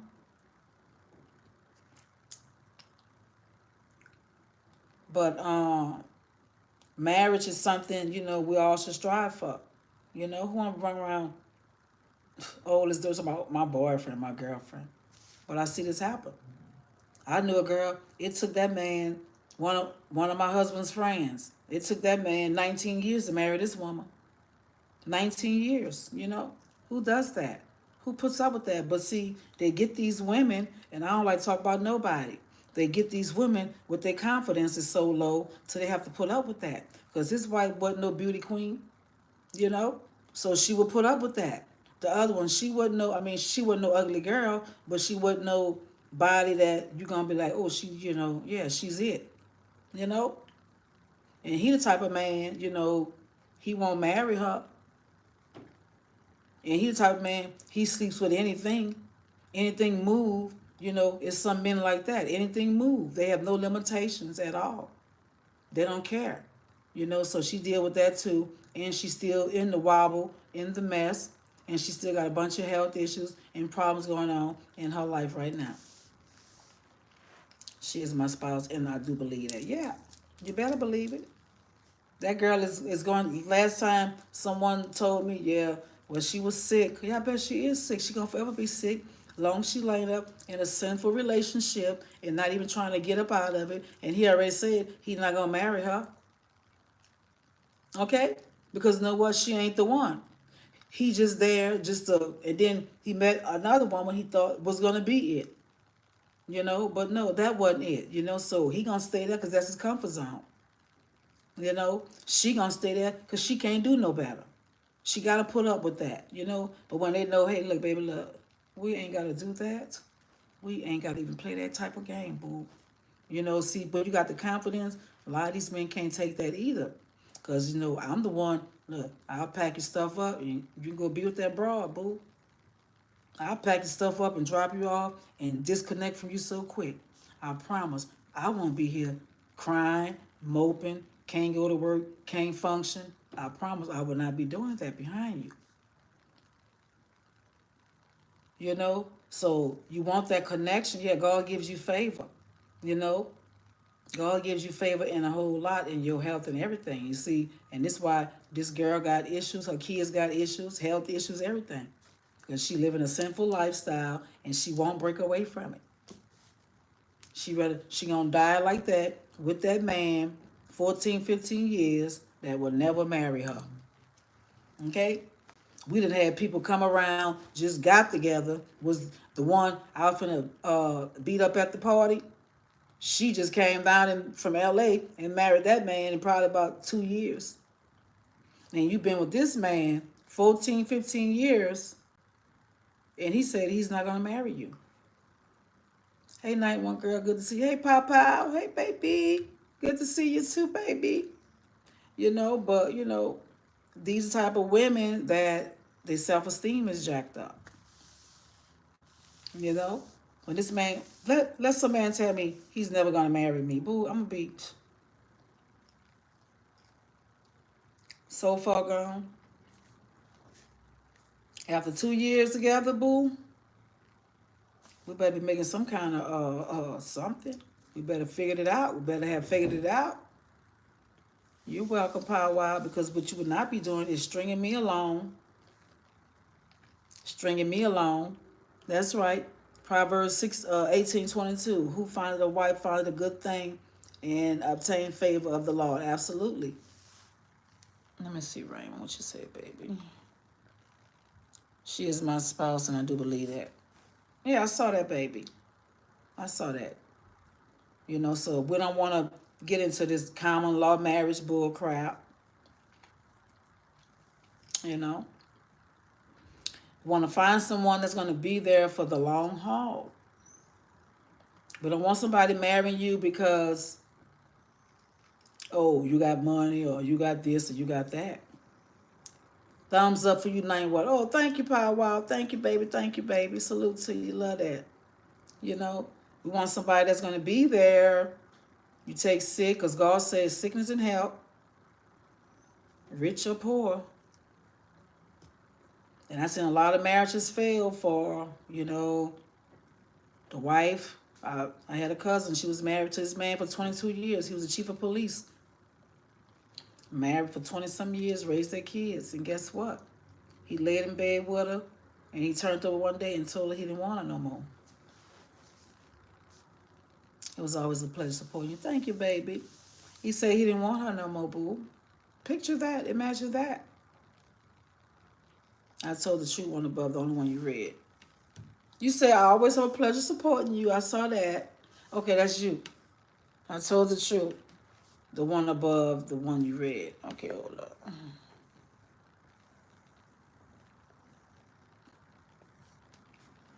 Okay, I feel sinful because we are both on disability and we lose almost half income. I pray for guidance for me. Okay, I feel sinful because we are both That's not sinful because you're on disability. What's so sinful about that? Because you have a disability. That doesn't make you sinful.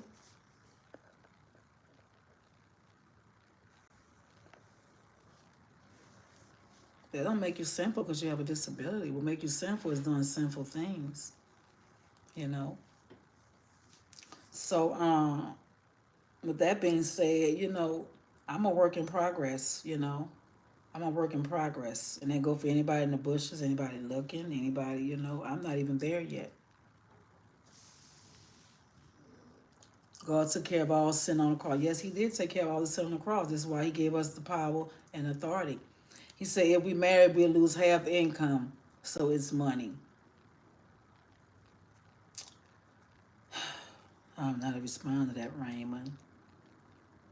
If y'all married, so you both of y'all wouldn't be able to keep y'all disabilities, what you're saying? And see, this is the point I don't want to be in life.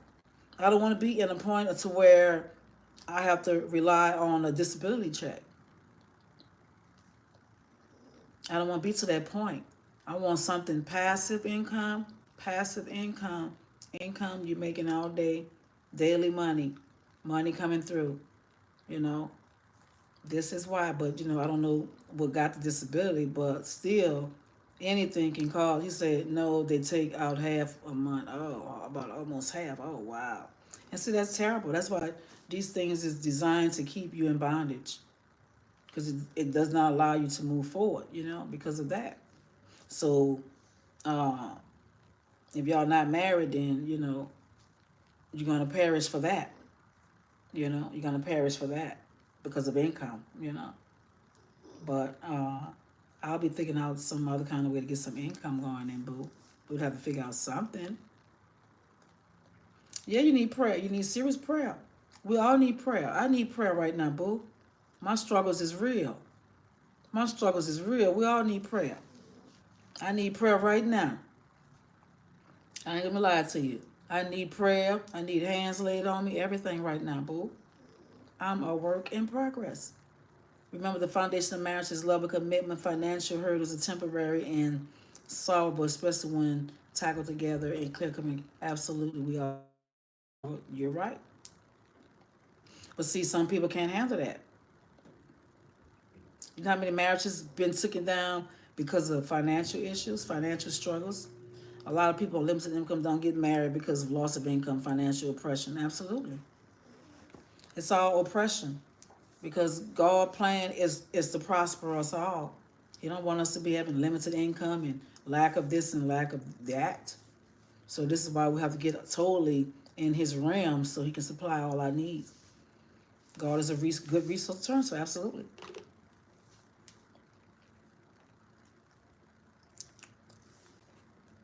That's terrible.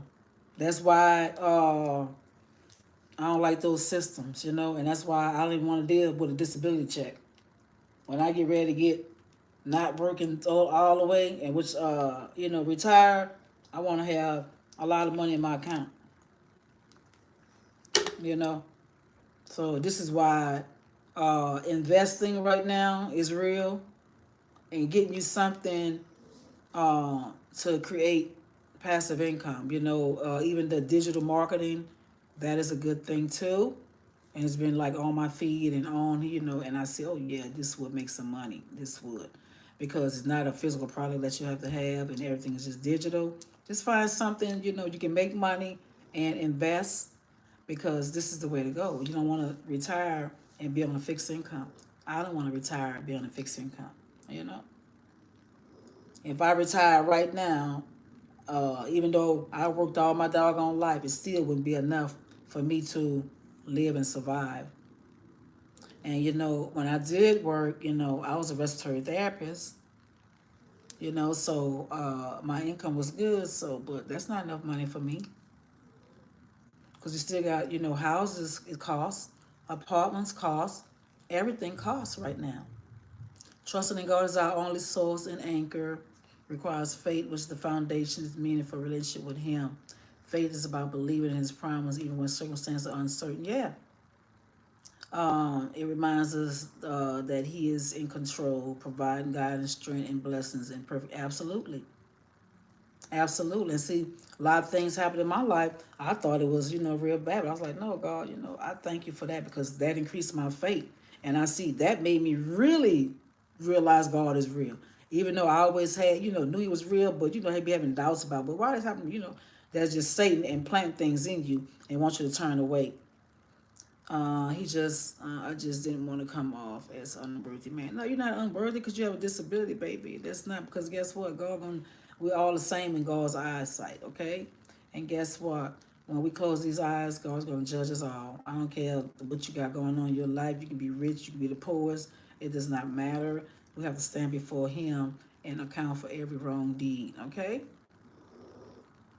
Yeah, we're not judging you. We're just educating you, baby. We're not judging nobody. 'Cause like I said, I'm not perfect.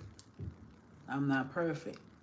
I'm a sinner myself, that's trying to break away from sin. So that's what this is about. Us as a whole, breaking away from sin, you know, breaking away from sin, you know. Try and just write down your sin. If you curse a lot, write it down. Let me start trying not to curse so much. Or even if you curse, you catch yourself like, oh, Lord, forgive me. As long as you see you trying to get away from it, you're good. Ephesians for God's handiwork created in Christ Jesus to do good work which God prepared in advance for us to do. We're His masterpiece crafted with a purpose. Yeah, we're crafted with a purpose. And see, a lot of our purposes were stolen because of the enemy, the unseen enemy. And then I was watching something. It was saying these spirits get into the kids. They can look into your destiny. They see your destiny bright. They will work and conjure up a plan to divert your blessings, baby. Okay, this stuff is real.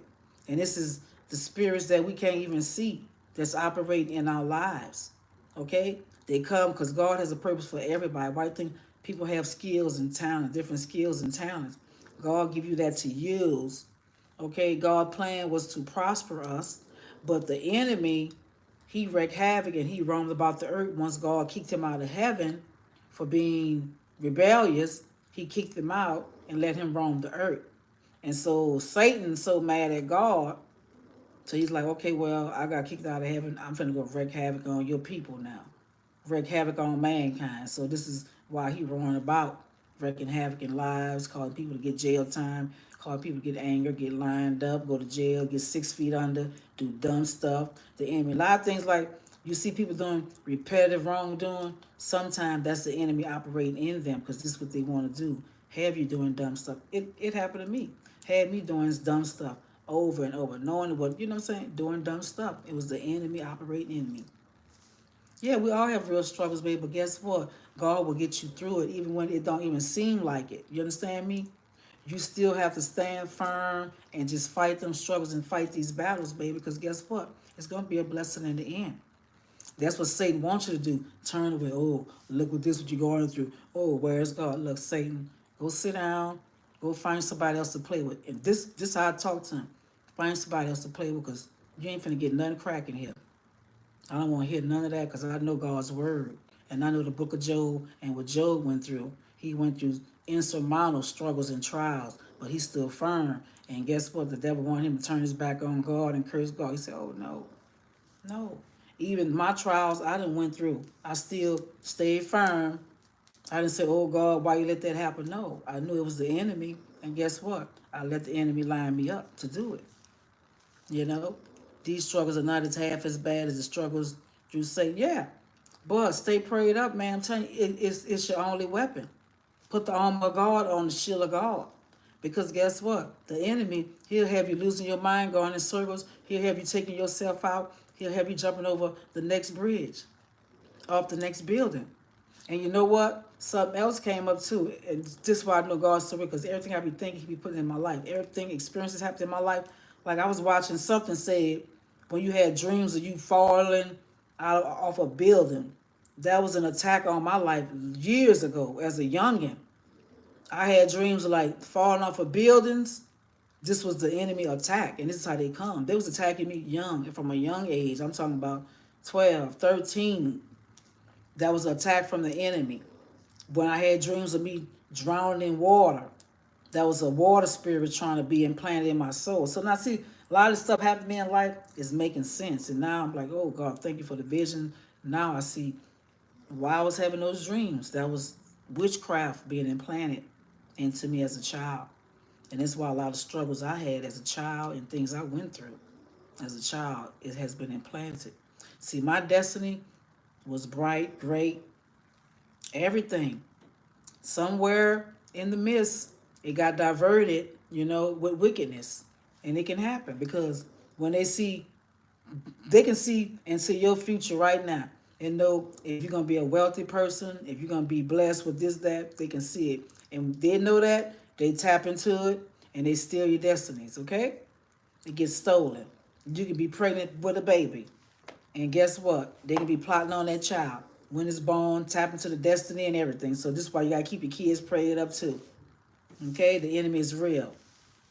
You had bad dreams of unaliving people who hurt me. Oh yeah, see? All that's just witchcraft being implanted. And see, I am so glad that I know why I was having those dreams falling off the building. It was witchcraft being implanted.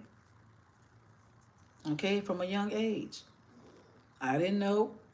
I just thought it was a nightmare. Nightmares is attacks from the enemy because sleep is supposed to be peaceful and godly. Okay, so yeah, I was tormented for years.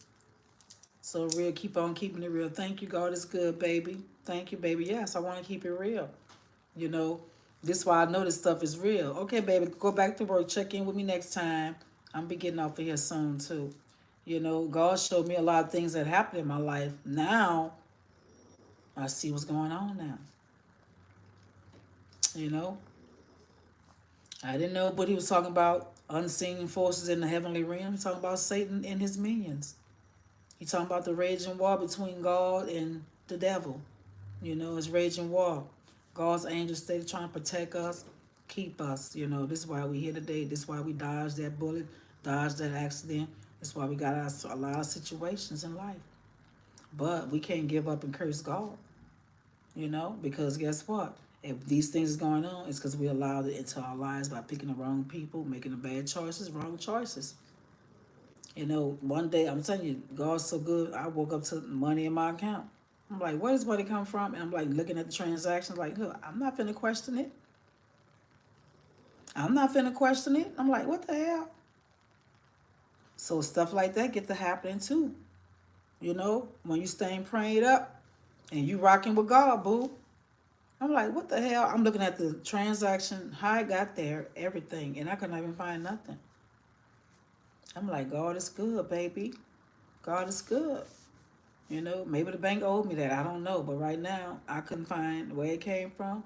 I don't care. All I know, I'm up. So stuff like that happen. But we have to stay prayed up and see. I see why. And yeah, life is going to be so hard because we have to stay prayed up all the time. Because like that man saying, even when you get them demons cast out of you, you still have to keep your spirit fed with the Holy Ghost. Because guess what? Like you said, those demons going to come back and check. They coming back to their house now because this was their house. They coming back to check to see what's going on, to see if your spirit and soul is right in the right place. And if not, it would bring 7 more demons with it. Okay? And your life would be 7 times worse than it was when you got that demon cast out. So be careful when you get it cast out. Make sure you want to keep walking in Christ because guess what? It's not going to be easy. It's not easy every day.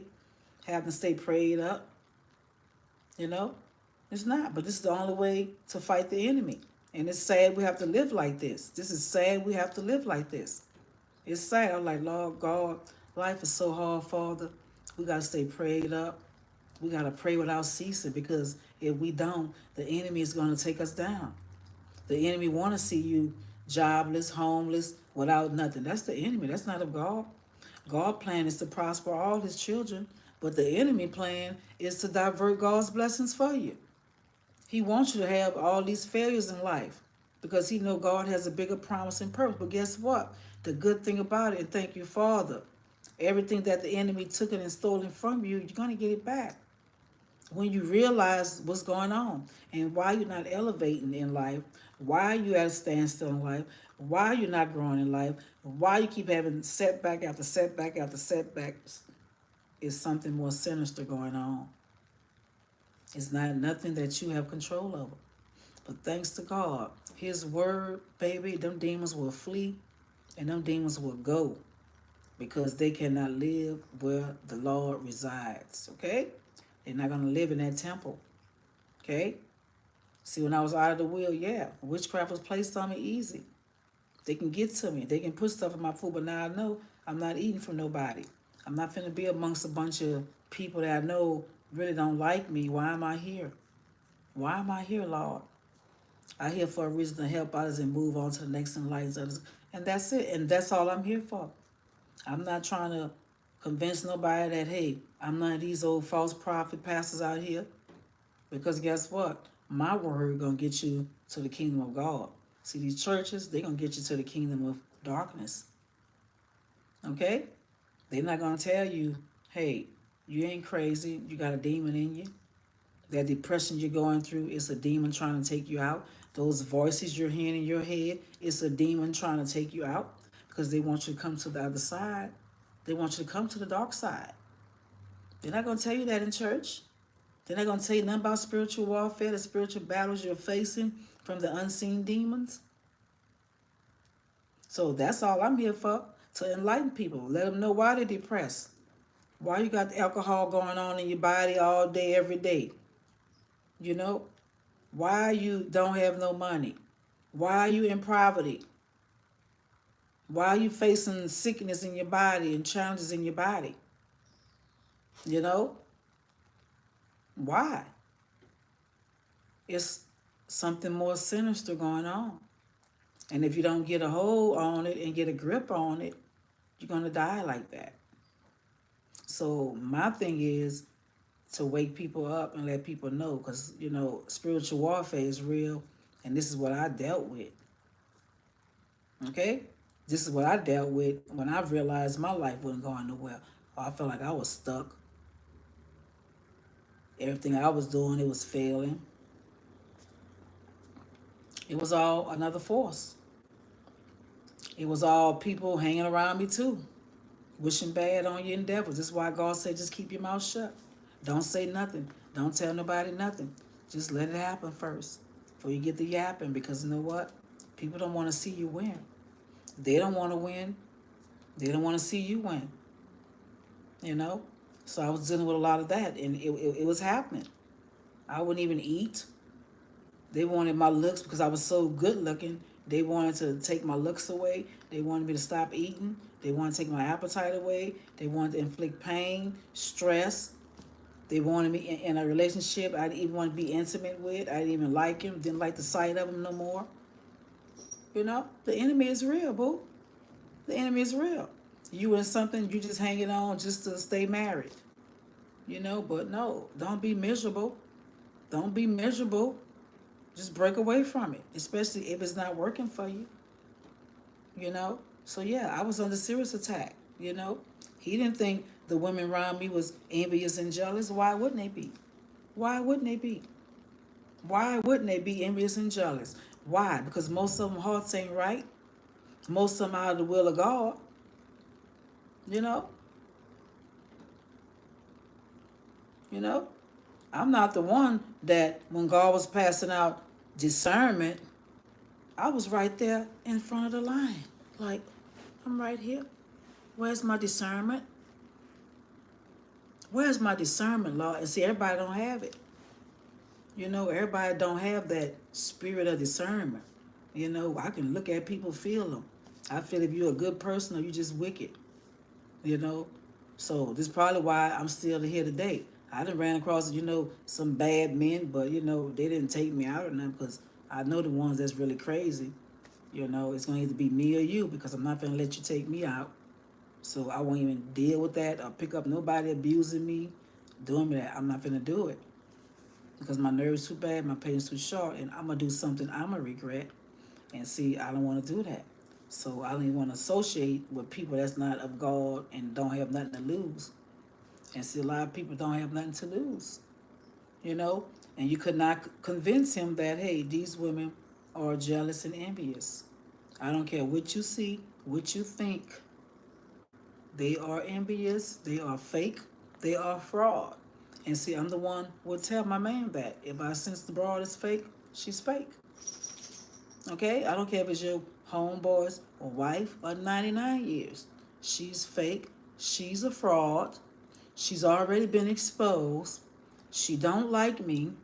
She's pretending. She's one that's wishing bad. Okay? She already showed me who she is, so you cannot come here and tell me she told you she got love for me. Okay? So, no. And see, a lot of people, they don't like when you be real. They don't like you being real because you know what? They take it as, oh, it's aggression. No, it's not aggression. It's just years of going through bull crap, years of going through drama, to now you at the zero tolerance mark. You at the zero tolerance mark now. Yeah, they wild in sheep clothes. But baby, God gave me baby. I can see right through them. You know? I know. You can't get over on me. But see, when you got a person you with, they so such of a people person, so they're destroying their life. You know?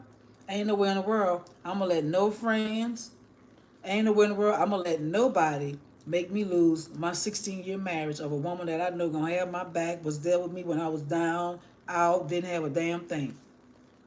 Ain't no friend, ain't no homie, nobody, no homie wife, nothing. But this is when you got people, when you got demons in them, remote controlling them and driving the steering wheel and driving them. You know, they don't know. They under control. They don't know the baby. Guess what? Satan want this to happen so bad. All these wicked women, all your homeboys, wicked wives. You know they can't even stand next to your wife because she's a dime piece. No matter what you think or what nobody think, boo. They want to be like her. You couldn't even tell them that. They want to take y'all down, boo. Okay? Do you think they want you walking up and your wife, the beautiful wife, on the scene, boo, on the set? Yeah, I felt uncomfortable. I felt uncomfortable many times, boo. I was like, oh, Lord Jesus. I ain't gonna get nothing but hatred out here, boo. I ain't gonna get nothing but hatred and fake love out here. You know? That's all I got. The ones say, oh, love you, friend. Oh, here's a blanket. Really envy you. Really envy your talents, your smarts, your looks. You know? They wanted that to happen. Did he protect it? No. He didn't protect and defend me against none of them. When I try to get on them or get on somebody or put somebody in their place, he automatically come to me with the, like it's me or, what I'm saying? No. It's automatically they right. You know? But that's when you're dealing with a person that's dealing with demons, because they could never be right. But I'm defending my cause and what I feel, you know what I'm saying? But see, when you got a person, they got to have people to live and they got to please people to get some kind of notoriety. And I'm the type of person, I'm not finna please you. I ain't finna kiss your tail. I ain't finna kiss your butt, boo. Either you're rocking with me or you ain't rocking with me. We ain't finna be doing nothing extra, trying to get you to be my friend, trying to get you to be a part of my network or my team. No, you ain't rocking with me, you ain't rocking with me. No, he ain't protect nothing. But I tell you, the man was so envious and jealous because, I get the compliments. Okay, I'm sorry. You chose a beautiful woman, boo. Why you didn't stay with the woman you was with? Why you didn't stay with her? The unattractive woman. You see what I'm saying?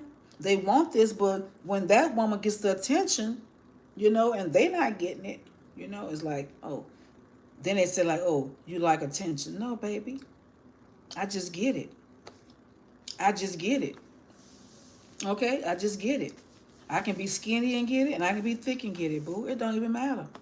You know, it don't matter. Let me walk out the door right now and go out like this here and watch all the hollers and the screams and the, spitting out numbers, baby, It's never been a problem. But see, they didn't want this. He didn't want to acknowledge it. All he want to do is my homies and Kiki. The only time he happy is when he around a bunch of homies and they out in the yard drinking and talking about a bunch of nothing. You know, he didn't appreciate it. And I would love to see the woman he's with now, if he's with anybody. I would love and I want to hopefully and pray that she stay with him, baby, when he can't do for himself. God forbid, because I ain't wishing nothing bad on nobody. I'm hoping she stay down with the get down. Because guess what? I don't miss nothing about it.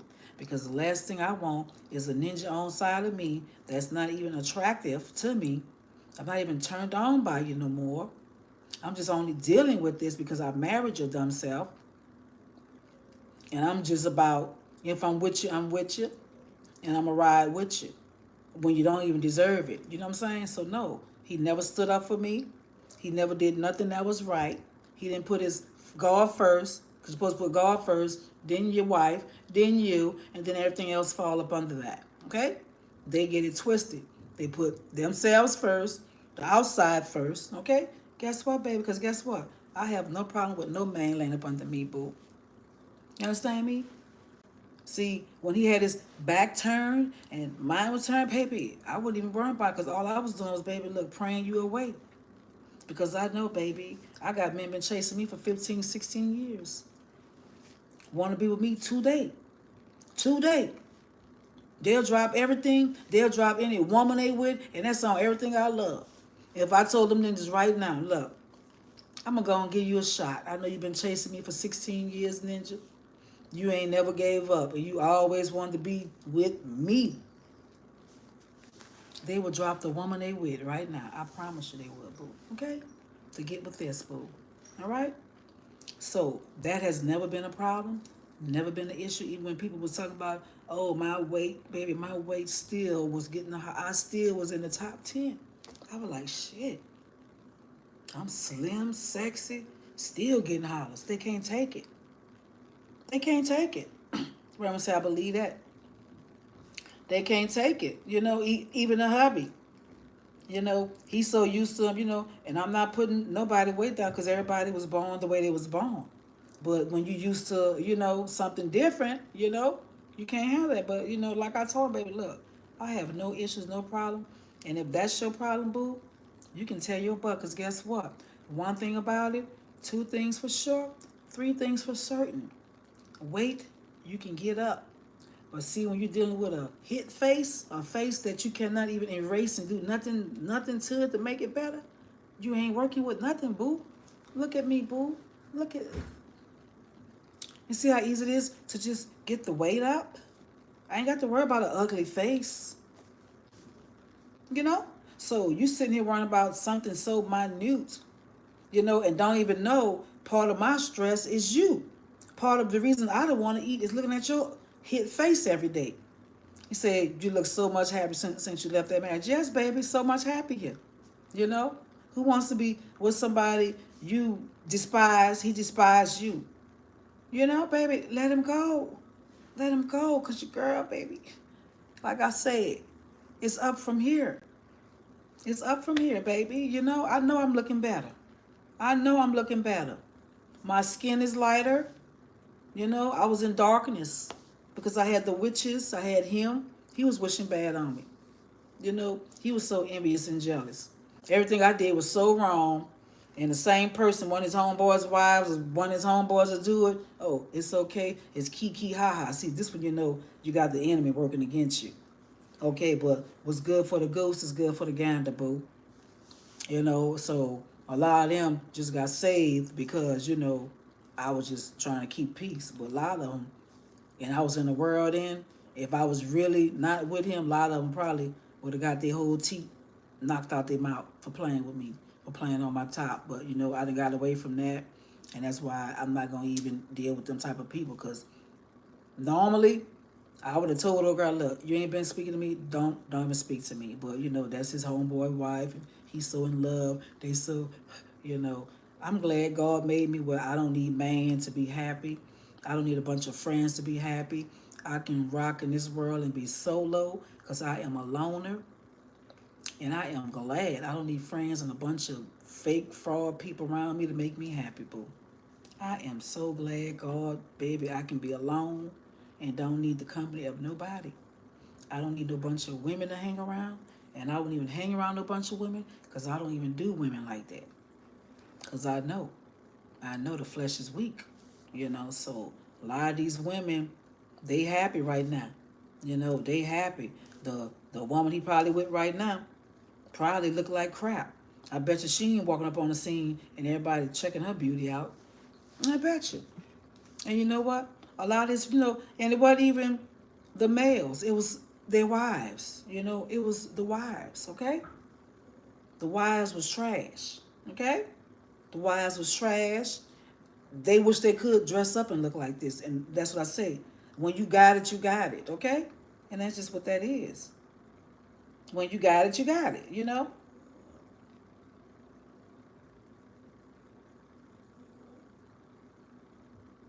When you got it, you got it.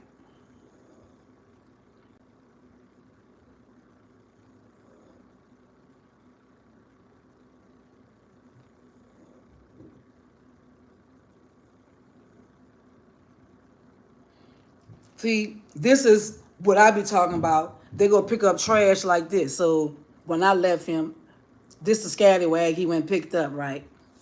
Scallywag. Look at the scallywag, y'all. Look at the scallywag. Let's put him on blast right quick. Look at he go pick up. A park rat. A park rat. A park rat. You could, he said, you could so be getting the bag. So I so respect you for loving yourself. Absolutely. You know, that's what he go pick up. Trash, you know, desperate. This is what he go pick up. You know what I'm saying? Can't stand next to me, child. You can't do it. You can't do it. And see, this is what I'm talking about when you create bad soul tie. Because see, she was the one crying and couldn't let him go. Child, please. Please, boo. Bad soul tie. Couldn't get rid of her. Couldn't get rid of her. Couldn't get rid of her. Trash. Picked her up out the damn park out over there, south side of Fort Worth. Trash. Trash. Did what he pick up. Trash. That what he pick up. That what he pick up. You know what I mean? He pick up trash like that. Just the best he could do. The best he gonna ever do. The best he gonna ever do. Best he gonna ever do. And she got him on the friend list. Yeah, that's all he gonna ever pick up. Trash. She can't be without a man. She gonna cry. She gonna do everything. Look at that. Trash. Trash. Trash. Thank you, Raymond. Trash. And you complaining about what, boo? You mad at what? And you just left that trash? Because when I left him 5 years ago, this what he went and picked up. This is the best he could do. This was the best he could do. Go pick up something out the park. A trash hood rat. Can't get married. No man won't marry her. And all she could do is go pick up a married man. He wasn't going to leave me. He wasn't trying to divorce me. And still was in communication every damn day with me. You know what I'm saying? But this is what they go pick up. Trash. You know? So the stuff he was talking about and doing, it's not even adding up or lining up. Because see, I already know. Like I told him, your whole lineup of women was trash and garbage, boo. Your whole lineup of women, I bet you ain't none of them gonna get the compliments I got, boo. And still getting today. Still getting today. You know, so where can she stand next to me at? And this is the same one when he had the motorcycle accident. She was at the hospital with him, and she been there with him all the time. And I go pop up over there at the hospital. This was like 5-6 years ago. He had a motorcycle accident. I go pop up at the hospital, The nurse come and say, "Oh," so I said, "Well, look, I'm the wife. You know, oh, your wife is so beautiful. Oh, you did a good job." That what the nurse told him, boo. And Ding Dong went and ran in the bathroom crying because she been there all that time and no one told her she was beautiful. You know, so but baby, look, I'm not worried about it because guess what? He wasn't good. He wasn't even my type, and he wouldn't see like him and her. They look good together. She'll show him off. She'll probably put him on. See, as long as I've been with him, I ain't want to put him on camera, nothing. So he was lucky to even be with me. First of all, he was lucky to even be with me. Okay, but no, baby, you're not all that. And you would never get a woman get all these compliments again, boo. You pretty much gonna have to go out your race, boo, to get it, okay? And guess what? That's gonna be something else for you too. Okay, boo? So no. What he thought he was doing, that's his loss. And everybody probably said, oh, he's a stupid, dumb clown, okay? Even his homeboy thought his wife was all that. She was a half-breed. She still wasn't even all that. Because he went and picked up a lazy woman that wouldn't work, wouldn't do nothing, you know? So it don't even matter, you know, but this is what they pick up trash, okay? None of their women, none of their exes can stand beside me, okay? None of their exes can even keep a man 2 years, let alone 16, okay?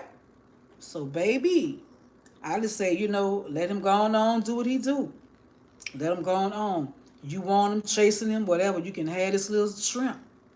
You can take this little shrimp, go cook him, go put him in the oven, bake him, eat him up. I don't care because right now he's trash to me. He's a trash man. He's garbage. He's going to forever be garbage. And you the only one ever wanted him and chased him because look at you. Look how you look. Of course you on this line. Let me tell you, we was together. He left her, came back to me after me and old boy broke up. I said, okay, but let's try to make the marriage work. He left her, I left him. Okay, we got back together. She's still on the line crying. Girl, please, you crying over this piece of trash? Because he's not good looking at all. I'm sorry. Not long as I've been with him, nobody said he was handsome and good looking, okay? Now, my ex, yeah, plenty compliments, blah, blah, blah, blah, blah. But, baby, no. But this is the type of woman that's going to cry and because look how she look. Ain't no man chasing her. Ain't no man chasing her. And the funny part about it, let me tell you, her, the boy I told that was chasing me for 16 years, married to her sister. I was like, oh, wow, really? Yeah, because he was like telling me, yeah. When the hubby and her was together, he said, yeah. He was like, I don't believe he with her because she ugly. He even said she was ugly. Yeah, he's a shrimp. He even said the girl was ugly. He said, man, she ugly with her ugly self. You know what I'm saying? That's what he was saying. So, baby, you can never, ever, ever, baby, ever, ever, because your girl still get these compliments with you around, and your girl still getting the compliments with you gone. Okay? And I told him, baby, I'm going to throw you back. I told him when I left him this time, I said, you know what? When I leave you this time, this is the end. You can hang it up. You can hang it up. I will never look back because you already showed me for the second time you ain't about nothing. You's a piece of trash, and all you're going to do is chase man, and all you're going to do is burn in hell. Okay? Because you're chasing after the wrong thing. I told him, never look back. Okay? Because I'm not going to be with nobody, not going to have my back, not going to be with nobody putting everybody else before me. I'm going to let you go back to that trash broad you was with, and she's the only one still chasing after you because nobody want her. Look at her, 5-6 years. She's still single, can't get a man. I promise you, he can't tag her along and it's like, oh, your wife is beautiful. Oh, she's gorgeous. Oh, she's pretty. Oh, they won't tell it. It won't happen. You know? It ain't nothing about nothing, but, you know, it just is what it is. But this is the trash they go pick up. And they think that can stand next to me. No, that girl is a number 2 on the scale, boo.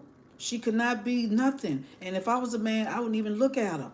But this is when you desperate and you can't hardly get nothing. See, he won't pull nothing like me again. He won't. Everything he had was trash. Everything. And I hope his people watching, whoever was with him watching, I hope she watching. Because, you know, they be lurking and stalking now. When you think people ain't watching, I guarantee you, he didn't watch my video because he know my YouTube channel. You know what I'm saying? I'm hoping she watching. Everything, boo. Because guess what? You ain't got nothing. You didn't gain nothing. I walked out for the second time. That'll let you know he ain't crap. I walked out for the second time. That should let you know he's trash. Okay? If a woman walk out on you for 2 times, you're garbage. It is what it is. I'm not even finna play with him. So whoever he's with, I promise you, she can't stand next to me. I promise she ain't no business-minded person. You know? Hey. You know? I promise she not gonna be there for you. You fall on your butt. You see? I'm getting orders. I'm getting orders. Had a sale this morning. Getting sales every day in my sleep. You know? So I do have me a store, babe, making money every day. I'm creating passive income. You know what I'm saying? So yes, I go to sleep and wake up. I gotta process orders. Okay? And then second of all, I don't even have to touch it. They do everything for me. Okay? They send me notifications. Oh, you got a sale. Okay? So don't even worry about nothing I got going on, because guess what? No one's gonna divert me from what I got going on and me being what I want to be and not getting up punching nobody clock no more. Okay? I don't want to do it. I'm not gonna do it. I'm not happy. I have a store. Yeah, my online store. Yes, I do. Like I said, next month gonna be in the tax office. As soon as that start, gonna be doing that. So a lot of things is going on right now. I'm gonna be real busy. So enjoy this time on my hand. Yeah, I got a store. But hey, and now I'm gonna have that store upgraded, and I'm adding more products. Probably like next week, I'm gonna upgrade it and gonna have more products added on to there too. So I may share that with y'all too. If y'all want to go in there and purchase it, you're gonna get your stuff right away, shipped out. They tell me everything been shipped out. The order's been shipped out. So I'm creating stuff at home, boo. You know, creating stuff at home. I'm be in the tax office, and then first of the year, after the first of the year, go ahead on get the medical school opened up. You know what I'm saying? So I'm not even worrying about nothing else. Okay, I'm gonna have to send you the link. Love talking with you in chat. Hope it's okay. I hang on your every word. Yeah, baby, hang on to my every word. Whatever. Yeah. I'm gonna leave a link like probably in the video or probably on the community wall or something like that. Leave a link or whatever to the store. Okay. But like I said, next week I'm gonna be adding more products and stuff like that to it. So more clothing, more products, and probably going to be changing my theme and stuff like that. But yeah, I'm creating income at home, passive income. I'm not just sitting here not doing nothing all day, boo. I got things going on, and I got to get off of here. When I get off of here, I got to go get on my other little business. Like I told you, that digital marketing, I'm getting into that. I got to do some research on that, on the products I'm going to be doing and stuff like that. But yeah, I'm trying to find ways to make passive income, daily money. I want to go to sleep and I want to wake up with money in my account. Okay. And I also ordered that little book challenge thing. It's like the $5,000 book challenge. You can order it on Amazon. It's this little binder, and it has each day or whenever you get paid, you can just start adding money to it. It's just a good way to save money. And once you complete that book, you will have $5,050 in that book. Okay, it's gonna motivate you to save. I ordered mine yesterday. Hopefully, I'll be getting it this week. And baby, I'm gonna be filling that up so fast. I'm gonna fill that thing up so fast. I'm serious. Because right now, I just want to just start saving up. And once I get to that 5,050 out of that book, then I can use that money, invest it. Because any investing I want to do, I want my money working for me. I just don't want my money sitting up in no damn bank account like dumb. Got all that money sitting in an account and it's not growing, it's not working for them. So that's just pure stupidity, pure dumb. I'm going to be doing a lot of saving and just changing situations and things around. And at the same time, looking out for me and myself, pouring into me. I'm not going to be looking out for no man, nobody else. I'm going to just put whoever God put on my heart to help, that's someone to help. Okay. But right now, my main focus is God first, and then me, and then working on. Because I'm telling you, nothing in life comes easy. Nothing is easy. Even putting stuff together is not easy, and that's one of the hardest things of getting going in any business and anything. It's getting this stuff going. You know, getting it going. But once you get it going, you get it going, stick with it, stay down, and baby, I'm telling you, it can be good. So my thing is, that's why I'm telling y'all, digital marketing. Look into digital marketing, digital products, because they're saying this is a real good thing. Get into some investments, some stocks. This is what I'm doing. Investing, getting into that cryptocurrency, getting into everything that these other people doing and leaving us behind. They leaving us behind because we too busy focusing on bull crap, drama, and garbage, and we're not putting our minds in the right places. You know, we too busy doing other things. We too busy sitting around hating and don't want to see the next person elevate and advance in life. No, that's not my deal because I'm here to be a help to others. Okay, I'm here to be a help to others, and this is one reason why I had a lot of struggles too, because the enemy don't want nobody like that. That's a helper and that's a giver. Cause so he gonna throw arrows and try to do everything because God already know my heart. I'm here to make people's lives better and just to enlighten people, make people happy, give people the real deal what's going on in their lives.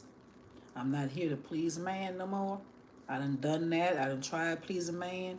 That don't work. Okay?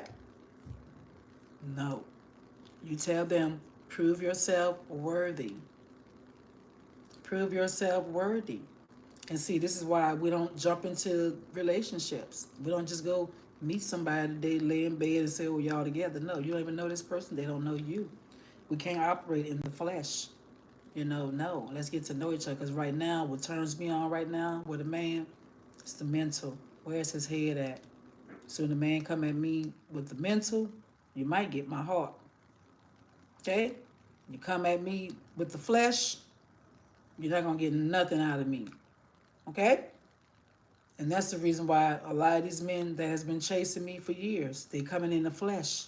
You can't come in the flesh and think I'm finna move on that. No. I'm not finna move on the flesh because you say I'm fine, I'm sexy, I'm beautiful, now you want to get me in bed. No, I'm not moved by that. I don't care about that. That don't get you nowhere. That don't keep nobody around. That's just for the moment. Okay? We're not hung up on bed action, no, because that's just a few minutes and it's done. Okay? It's people have bed action, turn around and take each other out. So that stuff is trash, it's garbage, and I'm not even moved by it. I'm moved more by mental. Can you get me mentally? You're not gonna get me with that old fashioned bull crap. I know I'm fine. I know I'm sexy. I know this. I know that. I don't need you telling me this, thinking you're going to get me in bed because I'm used to hearing this all my life. Okay? So, I won't be picking up no soul ties. I promise you I won't. And see, I never knew nothing about this, but now I know soul ties is real. And this is why sometimes your exes linger on and you can't get rid of them. It's a soul tie. And the only way me and the hubby disconnect is because our numbers change. And I put him on block and I say I don't want to deal with him. I don't ever want to see him again in life. I don't want nothing to do with the enemy because once I realized you're the enemy and when I really needed you, you wasn't there. And see, that's why old boy scared because you know what? You might not be the enemy, but guess what? You already showed yourself not it. That's it. You showed yourself not it. I'm not finna force it and make it like it's it because it's not what I'm finna do. I'm gonna keep praying. God, send me, Lord. Okay? Lord, we know this is not it. We not finna fake like it's it. We finna, cause we know, hey, we don't need the bull crap in our life. We know this is not it. Okay? We're not finna put up with not it no more. We're not finna just be doing stuff just to be doing it. Because this is what we regret. We regret it. You know, I have a lot of regrets, but hey, it is what it is. It's done now, so now I just learn from it. But when a person show you signs, especially at your lowest point in life, and they show you who they are, take it as such. Don't even second guess it. Don't even second guess it, you know? Yeah, we all need help, Raymond. I need help right now. I need help right now. Okay? I need help right now at this very, very moment. Yeah, you gotta humble yourself in front of God. You have to. You have to humble yourself. And we have to realize and know, hey, it's real in the field out here. It's real in the field, man. I'm telling you.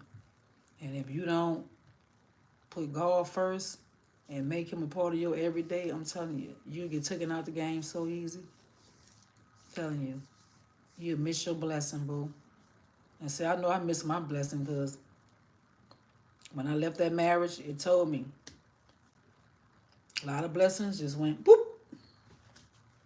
Know why? With the wrong person. I was with the enemy. I was with people working against me. You know, it's real. And like I said, I never had problems out of good looking women. Never. Never. It's always the women that was not so attractive, you know. I always had problems with them. I don't know not one cute girl I had a problem with. I had a problem with me. I'm telling you. Everything that happened to me, it was because of an envious and like that when I was tapping into that tarot reading and all that, Cuban said, "You one pretty woman." Thank you, baby. He said, "Real talk calms my soul and brightens my light." Thank you, baby. Thank you. Thank you, Cuban. He said, "You one pretty woman." Thank you, baby. Yeah, they were trying to take my beauty from me, everything, Cuban. Baby, let me tell you, boo. They tried to, and they witchcraft was working, boo. I think they put stuff in my dang on food. He said, "Lord have mercy." I think they put something in my food. I'm serious because, you know, when you eat from people that really don't like you, you got to be careful. Yeah. God is going to bless. Let me tell you, God is going to bless me, baby. Everything that the enemy took from me, I'm getting it back. Okay? God is putting everything, and I don't have to do much. God putting it right there in front of me, everything he want me to do. Because I say, God, lead guide my step, because right now I'm lost. I don't know what you want me to do. I'm trying this, I'm trying that. What you want me to do, Father? What? You know? Is this what we got to act? I said, God, because look, I know you got a purpose for me, right? I know you made me a medical professional. I did that for 16, 17 years now. Now what? What? That ain't working for me no more. I'm tired of that, Lord.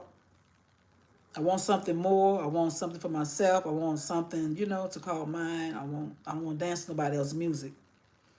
You know, so I have to ask God, what do you want me to do? You know? Because he got a purpose, you know? But guess what? Everything that those people took, I'm going to get it back. Okay? Promise you. They just stopped your blessings momentarily. But once you realize, you figure out why your blessing and your destiny got diverted, baby, look, it is what it is, okay? It is. I know why mine got diverted. The people I was hanging with in the enemy in the heavenly realms, okay? That's seeking and wreaking havoc, okay? But yeah, these women was my worst enemy, okay? I was looking like crap. I was looking like crap. Anytime your skin is darker than that, boo, that is something over you, okay? And I know I was not born dark skinned, boo. I was not, okay? And baby, when I left that situation, it took a few months.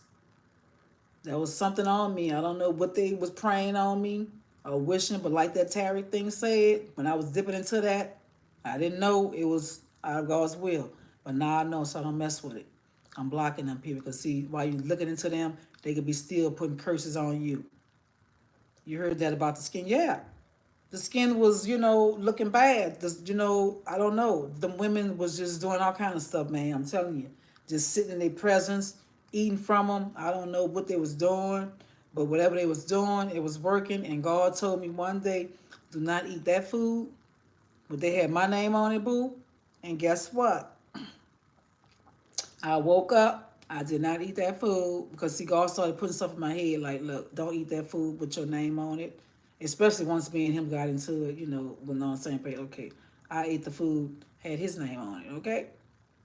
And then he asked me, well, why you ate out of my plate? Because I'm not going to eat out of that plate because I don't know what they got in there. And, it just whatever it is, because he don't think like that. He don't think people can smile in your face and stab you in your back, spit in your food, put stuff in your food, have you going crazy. No. He the kind of person, he don't think that's possible. He the type of person, he thinks, everybody loves me. Ooh. Everybody's so happy. I got a beautiful wife. Ooh. Not them women. Not them wicked women. Not them wicked women with their bellies hanging down here. No, they not. No, they not. Heck, no, they not. No, they ain't. But you can't tell him that. He don't think jealousy and envy is real. And guess what? You ain't got to even have nothing for people to even envy and be jealous of you. They be jealous of your career, your moves, everything. I'm telling you. When they found out I had that job making let me tell you, that job I was making $40 an hour, boo. He went and told every goddamn body, oh, she got the job. She got the job for, baby, I don't need to tell everybody all my goddamn business. He said, you scared me with your facts that played in my life. Okay. Well, don't let it scare you, baby. Just, soak it up. Just soak it up, You ain't got to be scared of it. Just soak it up. God's going to bless me. Yes, he is, Trey. So I'm just standing firm and waiting. And, sometime, even when I made the move and left my place and did that, moved in with Ding Dong, I don't regret nothing because, God is doing the things, God wants me to really do something different. He don't want a whole lot of stress and strain on me right now. So I was like, cool, God, whatever, whatever. I have so many of the same experience. Oh, do you? Oh, that's weird. That is really weird, and sometimes, people testimonies, it sheds light on other people's experiences that they've been through in their life, because nobody could ever told you that I've been attacked by demons. Nobody could ever told you I didn't struggle to wake up and demons attacking me and choking me and throwing me all around the place. Nobody would never know I've been through that, you know, all these experiences, bad relations, all that, So I'm just praying, that I'm just letting God lead and guide and direct my steps. That's all I'm doing right now. I don't know. Sometimes he have you at a standstill for a purpose, and sometimes doors that get closed is not really a bad thing, because sometimes it look like, okay, well, that door closed. Okay, now what, No, God didn't want you to have that. He didn't want you there, okay? Just chill. Take it as, okay, it's a closed door, something else, God got something else in store for me. Man, he did. He did. You know? He know my struggles in life. He know my struggles. He know my struggles. I can tell when people lie, maybe because I've learned I used to be a doormat. You new here, Tyler Awesome? Oh, Tyler, salute to you, Tyler Awesome. Tyler's awesome. Tyler says she's awesome. He's awesome. I don't know if you're male or female, but whatever you are, you say you're awesome, you're awesome. You know. So, a lot of things that the enemy done to me, baby. When I tell you I was so stressed out, I was eating one meal a day. Okay? One meal a day. I didn't want to eat. I was just so mad with my life. So depressed. How could I marry a man like this that don't even know how to get his family out of a situation? I had a lot of regrets, going through my head. Like, Lord, why, But I couldn't curse God and say, God, why is... No, you allowed it to happen because you made that choice. You married a man that was, wasn't raised right. His mama wasn't there. His daddy wasn't there. He didn't know how to love, It's not God's fault. God didn't bring that man to me. Because if God brought that man to me, we would have been together till that do us part. We wouldn't be going through this type of deal right now because this man is wicked. This man is a man lover, you know? You said when I first got my insurance, there was a poison in my. Oh wow! So somebody tried to poison you? Yeah, yeah, baby, you'd be surprised. And see, I started getting leery. When he be bringing plates on because we in the same house. Why don't put our names on nothing? We eat out the same damn plate. Cause I know, people, do all kind of stuff to your food. So I started getting leery in the end, and God started waking me up to a lot of stuff that was going on, and a lot of these wicked women. These women was wicked, envious, jealous people I ever seen in life, have ever encountered. Okay, and not none of his homeboys' wife look good, but let me see, one of them stay in Arlington. Him and his wife. Okay, she's the only one. The rest of his homeboys' wives is not cute. They out of shape. They not nothing sexy. They don't take care of their bodies. Okay, but you sitting here jealous of me? You sitting here mad because you chose a baddie? And now you want to turn enemy? You have cerebral palsy? Oh, yeah, see, you need prayer on you, baby. Go get delivered. Get your mom or a parent or somebody, get you delivered. Because a lot of these illnesses be demonic forces up in the child. Okay? Telling you how to get delivered from a lot of stuff. A lot of these illnesses these people say you got. There's no such thing as depression yet. All that is Satan stuff that he put up on us for being out of God's will. When you're in God's will, you ain't got to worry about none of that bull crap. Okay? And I used to always wonder why, kids are so innocent and they born, selfless. I was like, why they come out with cancer and stuff? Yeah, because you know what? Witchcraft, wickedness in the bloodline.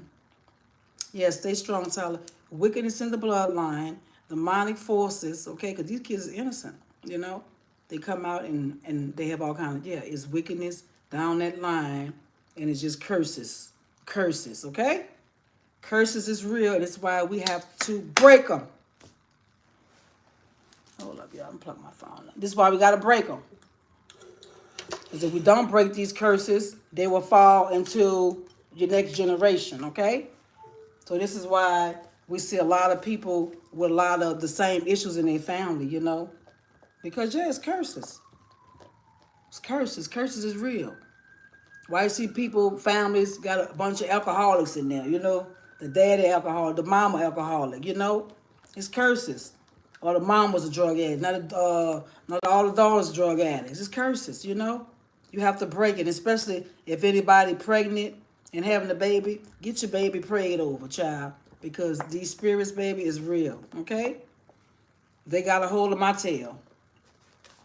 And it's something when you got to deal with the unseen forces, they messing with you. Then you got people in your circle messing with you. And this is why I'm solo today. I don't even have no friends. I don't have nobody.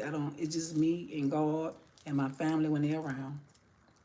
Because in the company of people, and and I noticed this because even my sister said, yeah, she have a lot of friends, but a lot of them she had to cut them off at the head because they showed themselves wicked, being jealous, being envious, especially with her accomplishments. No one was there to clap. I know you told me you was disabled. Raymond said there was a couple in my old apartment complex. It was said they had voodoo dolls in me. Oh, Lord. And this is why you got to be prayed up because you don't know. It's some people that just be sitting around monitoring you. And this could be somebody in your neighborhood, your neighbor, anything. Let you be balling and doing better than him, better than them. They'll be sitting there putting witchcraft, all kind of stuff on you, child. And you wonder why you losing everything or you feeling everything. And this is why prayer is so important and keeping the armor of God on so these forces cannot harm us. Okay? Yes. Your neighbor, And it's people like that, They'll do anything to take you down and to make sure that you be eating out of the palm of your hand and scrambling, okay? When you see this type of stuff happen in your life, you be scrambling and stuff ain't working or money going through your hand, it's another force. You feel depressed. Okay, baby, don't get depressed because, look, depression is of the devil. But I'm trying to tell you, How old are you first, Tyler? First of all, let's get your age out the way. How old are you, baby? Are you a child? Are you grown? I don't know what I'm talking to right now. But if you're grown, you're disabled, I don't know what kind of disability. Oh, you're 22. Okay. And you say you got cerebral palsy. Yeah. See, if you go to, I don't know if you, well, you on here typing, so you probably can Google deliverance ministries in your area. Google them, do your research on them, look at the reviews and see what people saying. Go get delivered. Okay. Go get with a good pastor that has the authority and the power to cast that demon out of you. Okay. And I promise you, your life will change for the better. You probably won't even have that. That is normally when you have those kind of illnesses and stuff like that, it's usually demonic forces. Okay? Because guess what? It can be removed from you. Okay? Confess your sins. Try to stay away from sin. Go get delivered and see if that cerebral palsy change. Okay? But don't get depressed. Don't let it take you out. Don't listen to no voices in your head. You're in Oregon. Okay, so you're in Oregon. They got deliverance ministries everywhere, I'm sure. Okay? Type up Google deliverance ministry in Oregon. Find you a minister, let them know, hey, look, just I'm depressed and I know this is not of God. I know depression is of the devil. It's something operating inside of me that's caused me to be depressed. Can you please help me? I just need to be delivered, okay? Oh, you're in a foster care? Oh, baby. Well, yeah, you probably won't be able to do nothing right now, baby. So what you can do, since you can't go get delivered, you have to pray. You got to pray. Google spiritual warfare prayer, okay? You got to start Googling some stuff until you can get out the foster care, okay? And get out on your own and be able to go get yourself delivered, okay, baby? But don't let depression set in because that's the enemy trying to take you out. And trust me, I know depression is not nothing good because I used to get depressed too, especially at a young age. Baby, it was real. But this was all spirits and demons on me getting me depressed. You know, even sometimes the weather will have people depressed. You know, like yesterday, the weather was all doomy and gloomy. If I was like back in the day getting depressed, oh Lord, I feel like everything is just dying and death and gloomy, you know, but now like no, nothing's gonna get me into a depressed state because I know depression is of the devil, fear is of the devil, and I'm not gonna let that deter me, you know. But yeah, you're in a foster care, baby. But anybody else going through any kind of mental illnesses, disturbances, anybody in your family got any disturbances, schizophrenia, bipolar, go get them delivered. And I bet you they'll be off the meds, okay? This is demons, okay? Demons, demonic forces. And I've dealt with it. I'm not sitting here lying. I've dealt with it. I had the demons on me. I had the demons in me. And it must have been a dark demon in me because my skin is, and right now, this is probably just a tan, but my skin is probably lighter than this. He said, know your love. There's people who care. I care. Oh, thank you, Raymond, for that too. Yeah, so you always want to give people good advice, you know, because that's what we're here for, you know, to encourage people because people are already going through enough. We don't know what people are going through in their day-to-day life.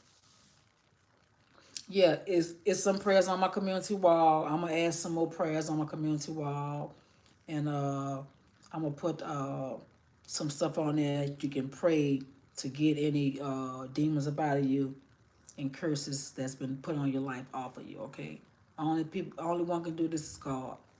Okay, serious because the thing he delivered me from, only God can do it. You know, only God can do it. Okay.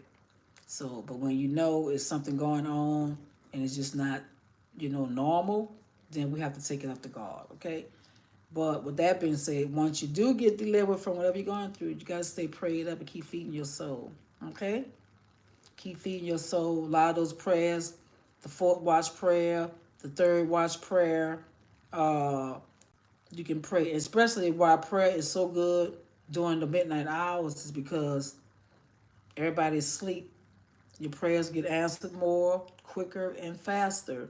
And you'll see things happening quicker because God says so many people are asleep. And this is, I think that 12 o'clock midnight hour is when Jesus walked on the water and did something, I don't know, something like that. But anyway, it's a very sacred hour to pray during that witch hour and watch your life change, okay?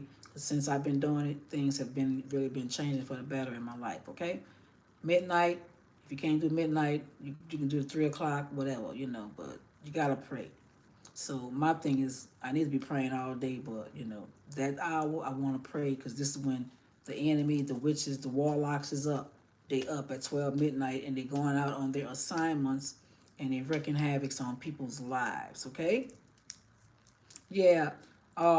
Yeah. Pray. Tyler, make sure you subscribe for the prayers and early. More early mornings. I do have some prayer scriptures on spiritual warfare.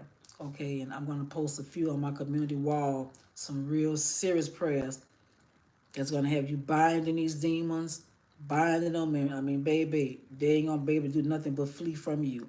When you get to binding them and saying these prayers, boo, I'm telling you, they going to flee. You're gonna feel so much peace and joy that no one will even be able to understand. And this is the peace I have. I didn't have this peace months ago. What I was dealing with months ago, a lot of anxiety inside, a lot of just, I don't know, it was just weird, stupid, dumb feeling. Now, since I've been prayed up, got the demons out of my life, now it's just like, I don't know, it's just like peace, calm, feeling inside of me. It's like you said, no man will even understand it unless you got God in you. Yeah, pray for my deliverance too, and pray for whoever else's deliverance too, because I know I need it. Nobody gotta tell me, and they might lay hands on me, and no demons might come out of me. I don't know. If I start coughing and all that bull crap, then maybe it is. Oh yeah, oh yeah, baby. It's gonna happen. It's gonna happen because you know what? I know hell is real, and I know when I close these eyes, that's my eternity. This ain't my eternity here on earth. This is nothing. We just passing through here. We just passing through here. Make a difference, make a change. Close your eyes. Go on to your eternity. It's over with after that. So God had to show me that's what I should be focusing on. You know what I'm saying? He had to show me. He had to show me this is what you need to focus on. And see, when I didn't obey, he stripped me. Okay? He stripped me from a lot of stuff. So when he wants you to obey him and you don't, sometimes the consequences can be catastrophic. Okay? And it was very catastrophic for me for not being in obedience. Oh, well. So, God had to show me, look, stop focusing on material wealth, material things. Don't even focus on it. Yeah, I know you want to live good. I know you want the baddest house, the finest car but don't focus on that because those things cannot get you to the kingdom of heaven. He had to really, really get on me. And baby, when I tell you them angels was on me, every time I even thought about a nice fancy and really put my all into getting these things and having these things, the baddest house, the bad, you know what I'm saying? God had to show me, look, don't focus on material wealth. Okay? So I'm not focusing on that no more. That's not my main. Yes, I want a nice house. Yes, I want a nice car. Yes, but that is not my main focus. This is not the end for me. This, I guarantee you, is not the end for me. Okay? I promise you it's not because it's from here, it's up. It's up. I live in modest means, the real joy is God, absolutely. Because as you can see, all these people with the wealth, guess what? They're miserable because they don't have God. See, that's why I want God to give it to me. Because I want to have, I don't even have to have a whole lot. I just want to live a comfortable life, not want for anything, and be a help to others. That's my main thing. Serve God, live good, live a decent life. Long as I got a decent life, decent place, and I'm happy. That's all I need. I don't need the $1 million mansion. I don't need the $500,000 home. I don't need it. Because all you're doing is setting yourself up for your stuff to get broken, Stuff taken away from you. And don't focus on that. Now, if you got it, you got it, you know. But don't make that your main focus. And see, that was my main focus. Had to have the baddest house. Had to have the baddest ride. You know what I'm saying? House had to be laid. You know, I always have to have the best out of everybody. Everybody. I have to have the best. You understand me? I had to have the best. Okay? And that's what my life was about. Okay? Having the best. Okay? And I lived a good life doing that, you know? But I can't make that my main focus. Because what about when all that stuff is gone? Are you going to be happy? Are you going to still be smiling every day when you don't have this? You know, so no, we're not focusing on that because that's not going to get me to the kingdom of God. I can't take that damn Benz with me. I can't take a house with me. I can't do none of that. Okay? Those are just worldly possessions.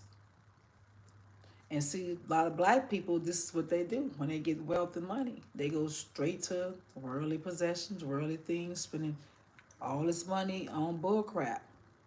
You get joy helping others. Me too. I get joy in helping others. I love it. You know?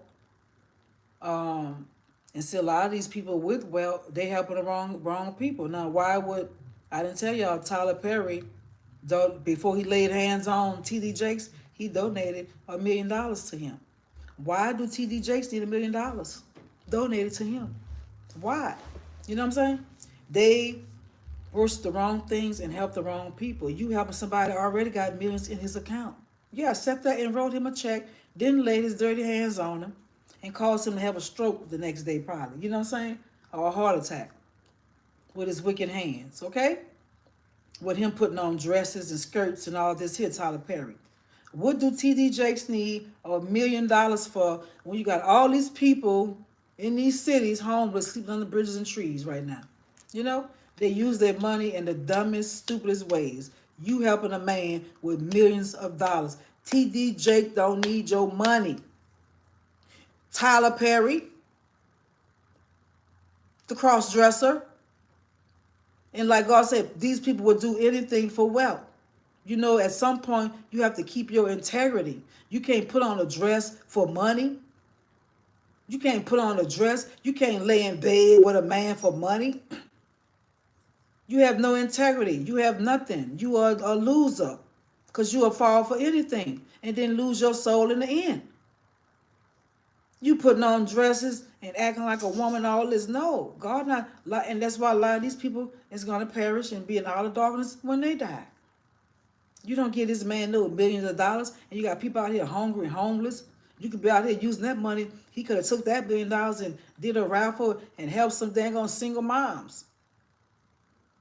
Build some dang on places for people to, help people. You're not helping nobody giving $1 million to T.D. Jakes. And see, I don't respect that either. Because this is what they do. They go in and support people got money and funds already. T.D. Jakes don't need your $1 billion, Tyler Perry. These people out here in the world need your money, boo. You're not helping T.D. Jakes. He rich. He living in a mansion. He got jets. He got planes. He got Rolls Royces. What do he need your $1 million for? And I just could not even fathom that and could not even figure out why would he do that. Then you go lay hands on him and doing all this old satanic, warlock, ritual type stuff, because that's all it was going on. That was some warlock ritual stuff going on. That was a straight ritual they had going on with him and Tyler Perry. Tyler Perry ain't got no goddamn on power like that to be causing you to pass out and all this here.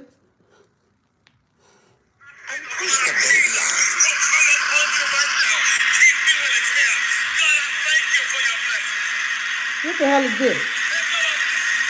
Straight ritual. Straight ritual. Straight ritual.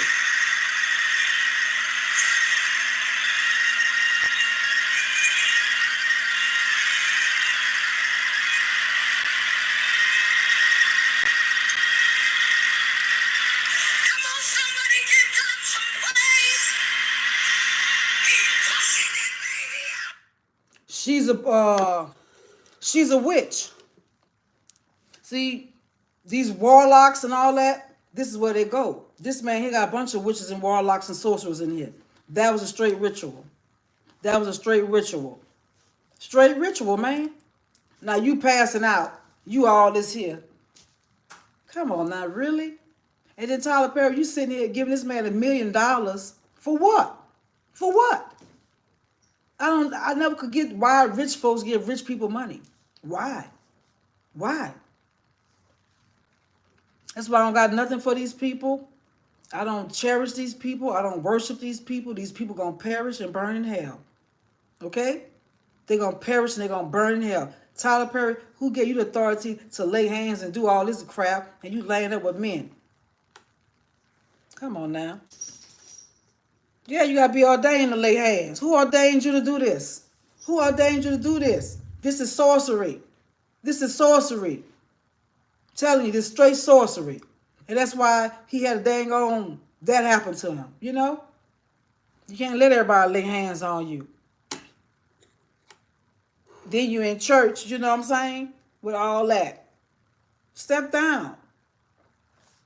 But see, this who they're going to worship, though. They're going to go in there and give them all the money. You know, Tyler Perry, all these people homeless on the streets. And this is all they can do is keep it in the rich family. No, we're tired of that. I'm not supporting you. I'm not buying your stuff. I'm not, none of that bull crap. I'm not. Because at the end of the day, they support bull crap. You know, $1 million. You know how many people he could have helped? You know how many homeless women, how many homeless families? That $1 million could have went a very, very long way. He could have picked a couple of families. I'm telling you, that $1 million could have went so far. Could have brought a couple of families some homes. Could have paid a couple of people homes off. You know, that's why they don't want me to have the wealth. No, the enemy trying to block it because he already know, baby, I'm not throwing money away like that. Giving you $1 million for what? What? And you got jets, planes, and got plenty of millions in your bank account. No. I'm going to give you a word of wisdom. Get your tail off the dang old pulpit. That money could have went a long way. You helping T.D. Jakes organization. He ain't hurting. That's why these people going to perish. That's why they're going to perish. And they're promoting all that old same-sex bull crap. Let me go.